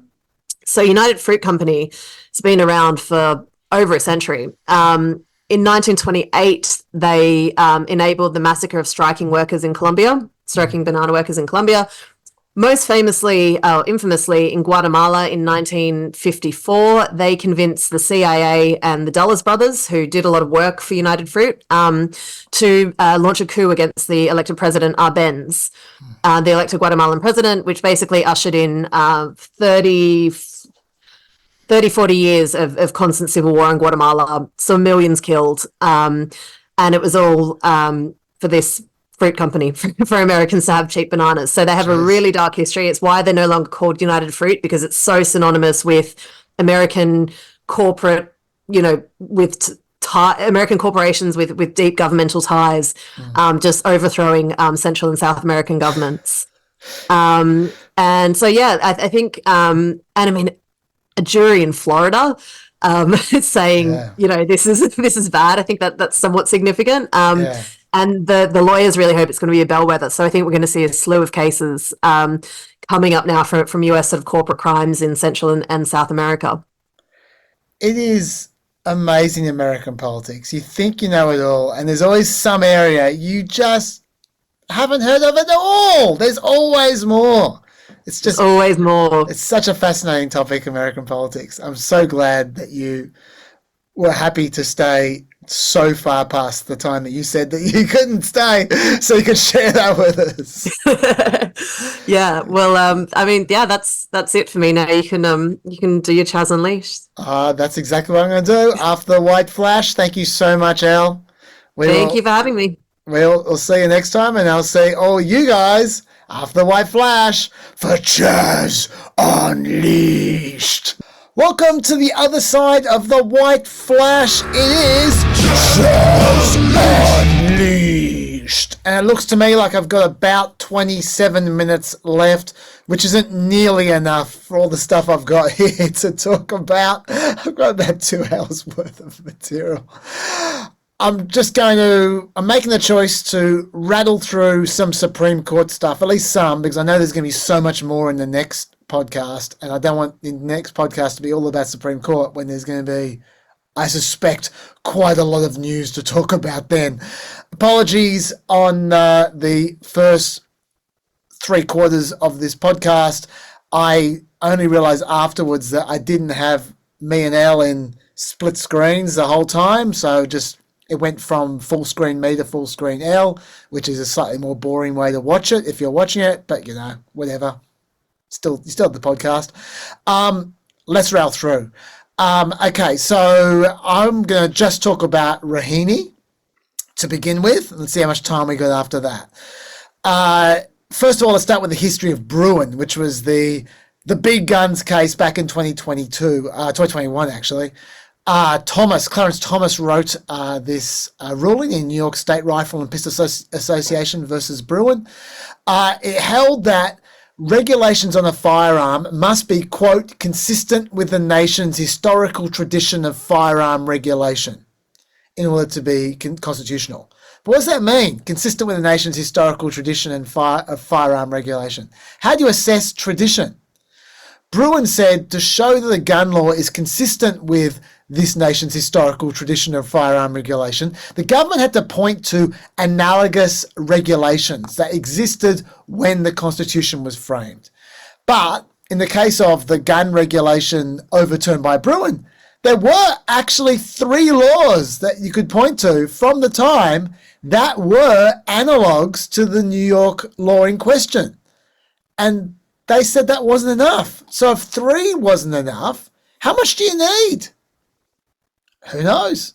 Does this even make sense? Does it mean that you must never change gun laws ever again? That's a bit weird, isn't it? Okay, enter Rahimi. Zaki Rahimi was a drug dealer, and a violent one. In December 2019, Rahimi met his girlfriend for lunch in a parking lot. They got into an argument. He grabbed her by the wrist, dragged her back to his car, and he shoved her in, causing her to strike her head against the dashboard. When he realized that a bystander was watching, Rahimi paused to retrieve a gun from under the passenger seat. His girlfriend then ran away, and Rahimi fired his gun, maybe at her, maybe at the witness. He told his girlfriend he would shoot her, though, if she reported him. She reported him anyway. She saw a restraining order mentioning a whole number of other violent incidents. He disputed none of those incidents. She got her restraining order, and Rahimi's gun license was suspended for 2 years. That next May, though, he approached her house at night. He started contacting her through social media, a bit sus. And then in November, Rahimi threatened a different woman with a gun, resulting in a charge for aggravated assault with a deadly weapon. And the police identified him as being part of 5 additional shootings. Let's go through those 5. 1, after one of his drug customers started talking trash, Rahimi drove to his home and shot into it. 2, while driving the next day, Rahimi collided with another car, exited his vehicle, proceeded to shoot at the other car. 3 days later, he was on quite a spree, Rahimi. 3 days later, he fired his gun in the air while driving through a residential neighborhood just for no reason. A few weeks later, 4, Rahimi was speeding when the truck flashed its lights at him. Oh, you don't do that. Don't flash your lights at someone. Rahimi hit the brakes, cut across traffic to chase the truck, and fired at the truck several times with his gun. Look, I must admit I've wanted to do that once or twice myself, but I'm not Rahimi, so I didn't. And 5, this is the best one, 2 weeks after that, Rahimi and a friend were at a Whataburger restaurant when his friend's credit card was declined, so Rahimi pulled a gun and shot it into the air. So, Zaki Rahimi was a proper psycho. They prosecuted him for violating his restraining order and also under the Hunter Biden law, Section 922G, the one where you're not allowed to possess a firearm for various reasons. One of them is when you're under a domestic violence restraining order. Rahimi challenged the laws in court just at the moment when Bruin was decided. And so here we are now. There is no doubt that using Bruin as your precedent suggests this law should not exist. Domestic abusers should be able to keep their guns, according to Bruin. The reason I say that is because domestic violence, while it obviously existed in the 18th century, no one cared. There weren't laws about it then. It took until 1871 for every state to outlaw spouses assaulting each other. Can you guess the last state to do it? What was the last state in 1871 that illegalized spouses assaulting each other? Just think of a state in your head. You may well have guessed it. That state is Alabama. Good stuff, Alabama. So, you're not going to find domestic violence laws that are analog laws at the same time as the Second Amendment was written. You're just not going to find it. So therefore, according to Bruin, you can't have those laws today. Simple. Now, to be fair to Clarence Thomas, he isn't quite as unrealistic as that sounds, that logic. That logic sounds kind of ridiculous, I know. But he actually wasn't as cartoonish as that would suggest. Clarence Thomas made the point that this isn't actually about Rahimi and his violence. It's about disarming people simply based on restraining orders. And let me quote Thomas. This case is not about whether states can disarm people who threaten others. States have a ready mechanism for disarming anyone who uses a firearm to threaten physical violence. It's criminal prosecution. Most states, including Texas, classify aggravated assault as a felony, punishable by up to 20 years imprisonment. Assuming Rahimi's girlfriend's allegations can be proven, Texas could have convicted and imprisoned Rahimi for every one of his alleged acts. Thus, the question before us is not whether Rahimi and others like him can be disarmed, consistent with the Second Amendment. Instead, the question is whether the government can strip the Second Amendment right of anyone subject to a protective order, even if he has never been accused or convicted of a crime. So you see, Zaki Rahimi is not the poster child for this situation because they can take him off the street easily. He's committed many crimes involving his gun. The question is, what if someone hasn't committed crimes? Or you fear they might commit a crime, but you can't prove it. Or you could there's enough for a restraining order, which is just concern, but not enough for any more than that. Can you take their gun away? That's the question that this is about. So, look, to be fair to Clarence Thomas, like I said, he's not being cartoonish or silly. I mean, I disagree with his position. I think you should have restraining orders. I think and you should be able to take their guns away if they're under a restraining order. But I think it's important to point out his position in all its complexity and nuance. I passionately disagree with it, but it's not insane. I just disagree with it. Okay? Now let's go to John Roberts' application of Bruin, because he disagreed with Clarence Thomas. Clarence Thomas in Bruin, when he wrote Bruin, he got a bit excited, to be honest, and it was kind of vague, and he left so much ambiguity, went through some ambiguity before, that it kind of invited John Roberts to find a loophole. And, John Roberts is very good at finding loopholes. Roberts essentially argued that Clarence Thomas doesn't understand his own ruling. This is what Roberts said, quote, "Some courts have misunderstood the methodology of our recent Second Amendment cases. These precedents were not meant to suggest a law trapped in amber, a law that never changes. As we explained in Heller, for example, the reach of the Second Amendment is not limited only to those arms that were in existence at the founding. Rather, it extends prima facie to all instruments that constitute bearable arms, even those that were not yet in existence. By that same logic, the Second Amendment permits more than just those regulations identical to ones that can be found in 1791. Holding otherwise would be as mistaken as applying the protections of the right only to muskets and sabres." So he's saying you don't need tight analogues. Loosey-gooseys are okay, he says.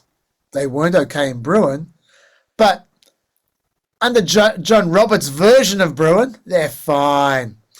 You just need, he said, quote, "a relevantly similar law." So a what? A relevantly similar law? What does that mean?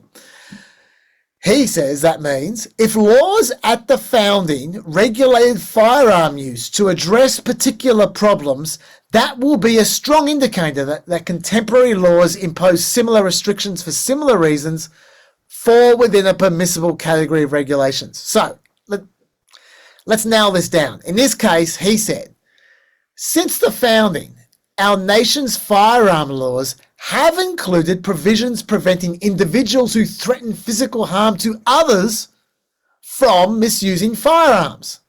So he's not saying it's about domestic violence. It's just about potentially harming others with firearms. And he said there were laws against that. What laws are we talking about here? Surety laws required potentially violent people to post bonds guaranteeing their good behaviour, and that they, quote, could be invoked to prevent all forms of violence, including spousal abuse. Da, da, da. Clarence Thomas said, well, that's bullshit. Clarence Thomas said, according to Bruin, if earlier generations addressed the societal problem but did so through materially different means, that could also be evidence that a modern regulation is unconstitutional. Clarence Thomas in Bruin said the direct opposite of what John Roberts said just now, that Bruin said, and courts were misunderstanding it, he said. Clarence Thomas said, surety laws did not alter an individual's right to keep and bear arms, even if he breached the peace. The only penalty was that he and his sureties had to pay a sum of money. That was, Clarence Thomas said, a materially different burden. And so therefore, under Bruin, those laws don't count. Roberts didn't care. He went on with his pretense. Roberts also pointed out there were going armed laws, which generally forbade people from bearing arms to terrify others. Roberts said, taken together, the surety and going armed laws confirm what common sense suggests. When an individual poses a clear threat of physical violence to another, the threatening individual may be disarmed. In conclusion, Roberts said, this is the important bit, our tradition of firearm regulation allows the government to disarm individuals who present a credible threat to the physical safety of others, at least after a judicial finding as such. So there is your quote. That's the takeaway Roberts takes from past laws. He says, according to Bruin, our tradition of firearm regulation allows the tradition that Bruin needs, the government to disarm individuals who present a credible threat to the physical safety of others, which includes domestic violence. So essentially, he's ignoring originalism while pretending that he's not. Thomas was not happy. He said, the court and government do not point to a single historical law revoking a citizen's Second Amendment right based on possible interpersonal violence, yet in the interests of ensuring the government can regulate one subset of society, today's decision puts at risk the Second Amendment rights of many more. Translation, no happy. No happy Johnny. But let's not get carried away here. This is only a tiny victory for gun control activists, because Roberts literally pulled open a loophole big enough to fit Rahimi through and legalize nothing else. Nothing else. He literally didn't even say the whole federal law that prevents domestic abusers from owning guns was legal. Just one bit. Because there are two parts of the law. One stops you having a gun if you pose a credible threat to the physical safety of other people. That's the part that applied to Rahimi. The second part stops you having a gun if you're under a restraining order that prohibits the use or threatened use of physical force. That part might still be illegal. Now, you'd think the first part's probably enough to declare red flag laws legal. We don't know for sure yet. That's going to come up at some point in time, I expect. This might be good news for Hunter Biden, by the way, because remember, this is the Hunter Biden gun law we're talking about. According to Roberts, we reject the government's contention that Rahimi may be disarmed simply because he is not responsible. Responsible is a vague term. It's unclear what such a rule would entail, nor does such a line derive from our case law. Suggests they might be open to overturning the part that involves drug users, doesn't it? Because drug users are just irresponsible. They don't no other issues.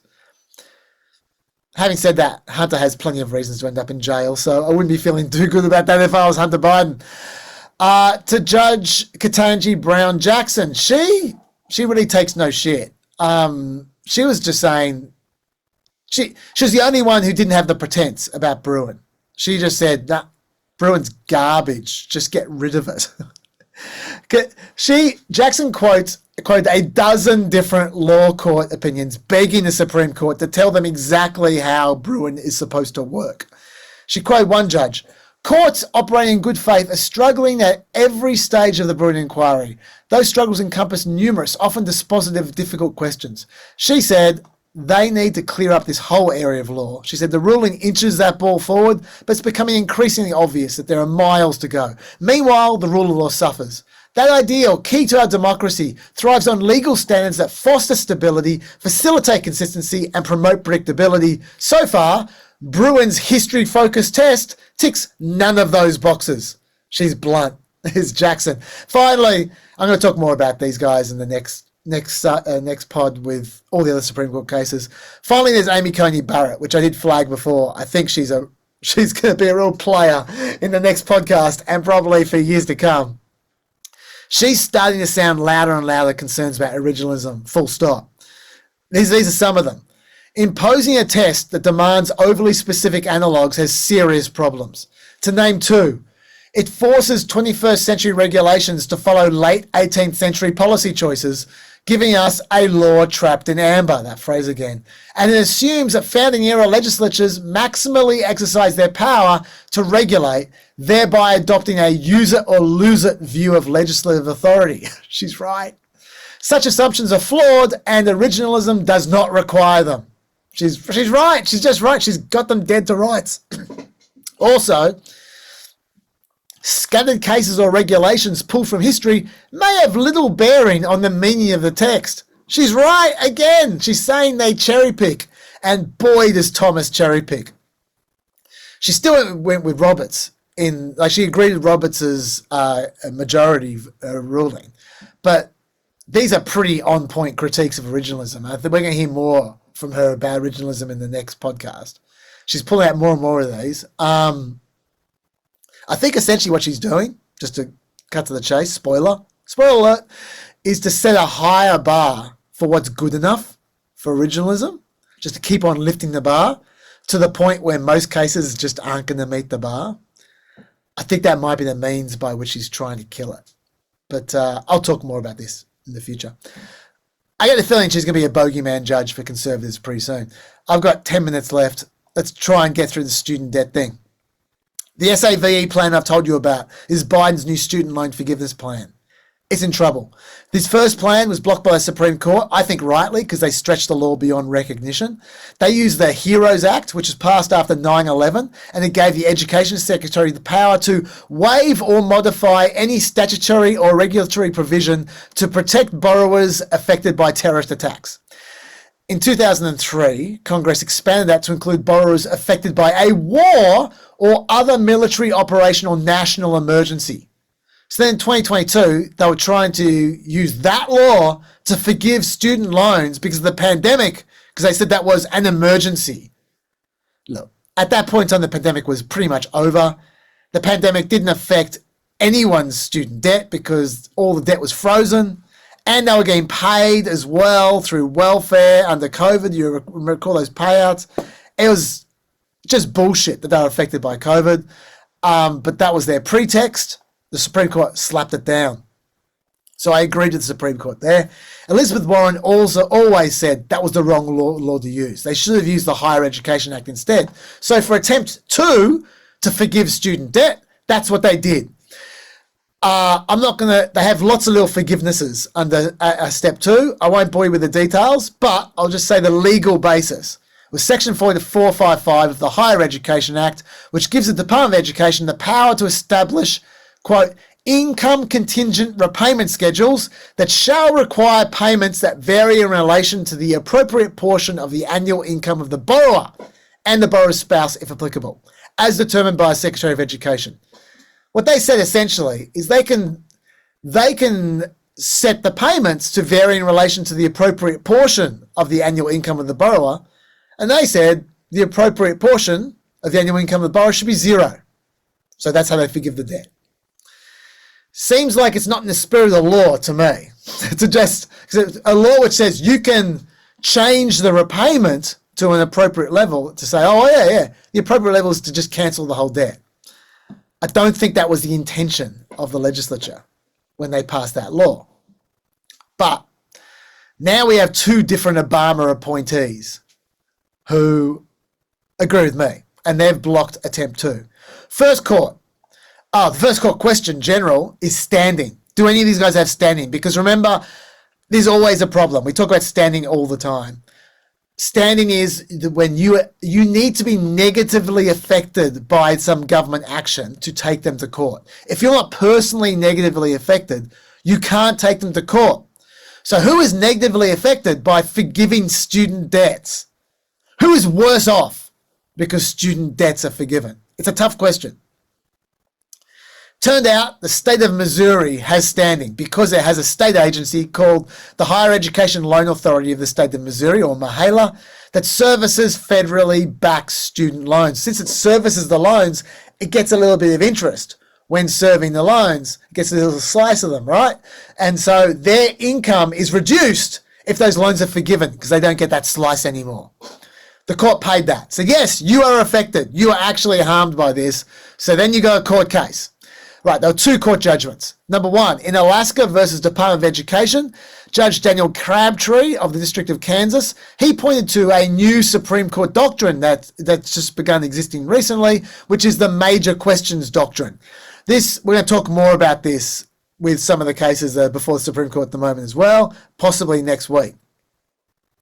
This stops agencies from resolving questions of vast economic and political significance unless they have clear statutory authorization. He says that paragraph I read you from the Higher Education Act is not clear enough authorization for this level of debt forgiveness, so it violates the major questions doctrine. He offered a national injunction against the forgiveness, with one exception. He said that the law covered when students borrow $12,000 or less to have the rest of their loans forgiven if they've made 10 years worth of payments. I don't know how he arrived at that. It seems like a very random line to draw. But anyway, he drew it. Everything else is blocked.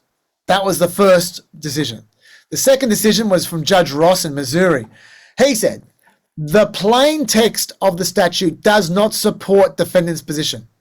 Congress has made clear under what circumstances loan forgiveness is permitted, and the administration's plan is not one of those circumstances. Judge Ross concludes that the massive loan forgiveness plan does qualify as a major question under the major questions doctrine, but he said, you don't even need that. It's illegal even ignoring the major questions doctrine because it doesn't follow the law. Ross also offered a national injunction with one exception. His exception was it was okay for them to reduce payment rates, but not eliminate payment rates. So Judge Ross essentially agrees with me. He's saying this this law is allowing you to adjust the payment rate, but not to eliminate the payment entirely. So he's saying if you want to adjust the payments a little, that's okay. You just can't adjust it to zero. But between the two of them, since the two of them blocked different parts and allowed different parts, and they were both national injunctions, when you put those two national injunctions together, they both block everything. All right, so the whole thing is blocked now. So remember what we said at the beginning of the pod about Subway, right? About the buying the BLT, right? These guys, these judges reckon that Biden hasn't just not restricted himself to a BLT. They reckon he's pretty much bought the entire store out. He went way further than just the legislation saying you can buy a BLT. He bought so much more. Note, these are only preliminary injunctions. They're not final rulings, so it's just an injunction until the case can be heard properly. But it's pretty clear which way the wind is blowing on this one. They are both Obama appointees. From here on in, the appeals only go to more conservative groups of people, and they will end at the Supreme Court, which is going to be the most conservative group of people. So I reckon we're never going to see this student forgiveness legalized. It's an interesting question what happens to the debt that's already been forgiven, but I don't think there's going to be any more forgiven. I think this is it. So there we have it. Again, like I said before with Elle, I've never liked this debt forgiveness stuff. I've always thought they've exceeded their legal powers. I've always thought it was like a unitary, as an exercise of the unitary executive, which is just the executive just going on its own and ignoring Congress.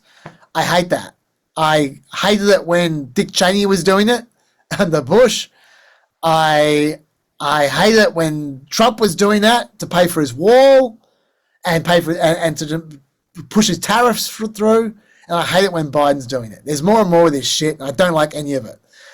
My personal view is if you can have any forgiveness, it should be only for very small loans, because ironically, the very small loans are the ones that are hurting people the most, because the poor people don't take out massive loans. They only take out the tiny loans, and then they can't pay them off, and they just hang over them.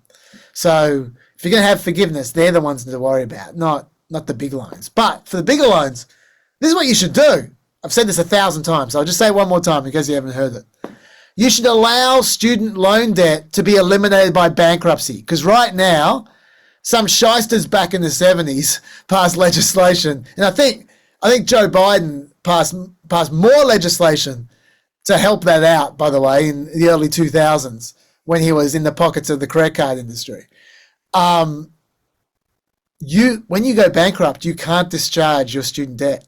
Your student debt continues to hang over you for the rest of your life. That's bullshit.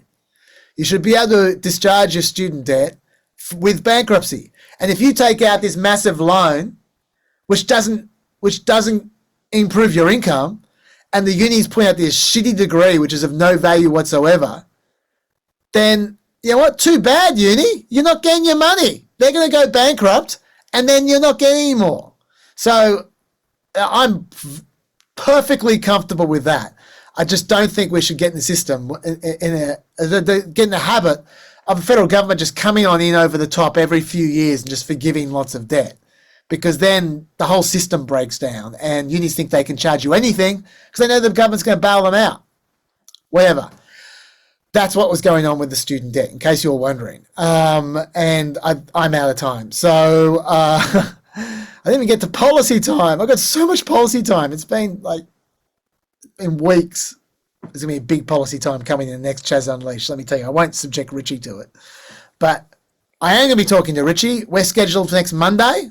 When I say next Monday, I don't mean 3 days' time. I mean in 8 days' time or 9 days' time, whatever. So have a good week. I'll see you on the other end of that. And I'm sure we'll be saying a lot more about the debate, whatever the hell's going on with Joe Biden. There's a lot of Supreme Court for us to go through. I know Richie wants to talk about immigration as well. There's going to be so much to talk about. Geez. We're going to have some double podcast weeks coming up. So much to talk about. Thank you so much, folks. I will see you in 9 days. Until then, stay peppy.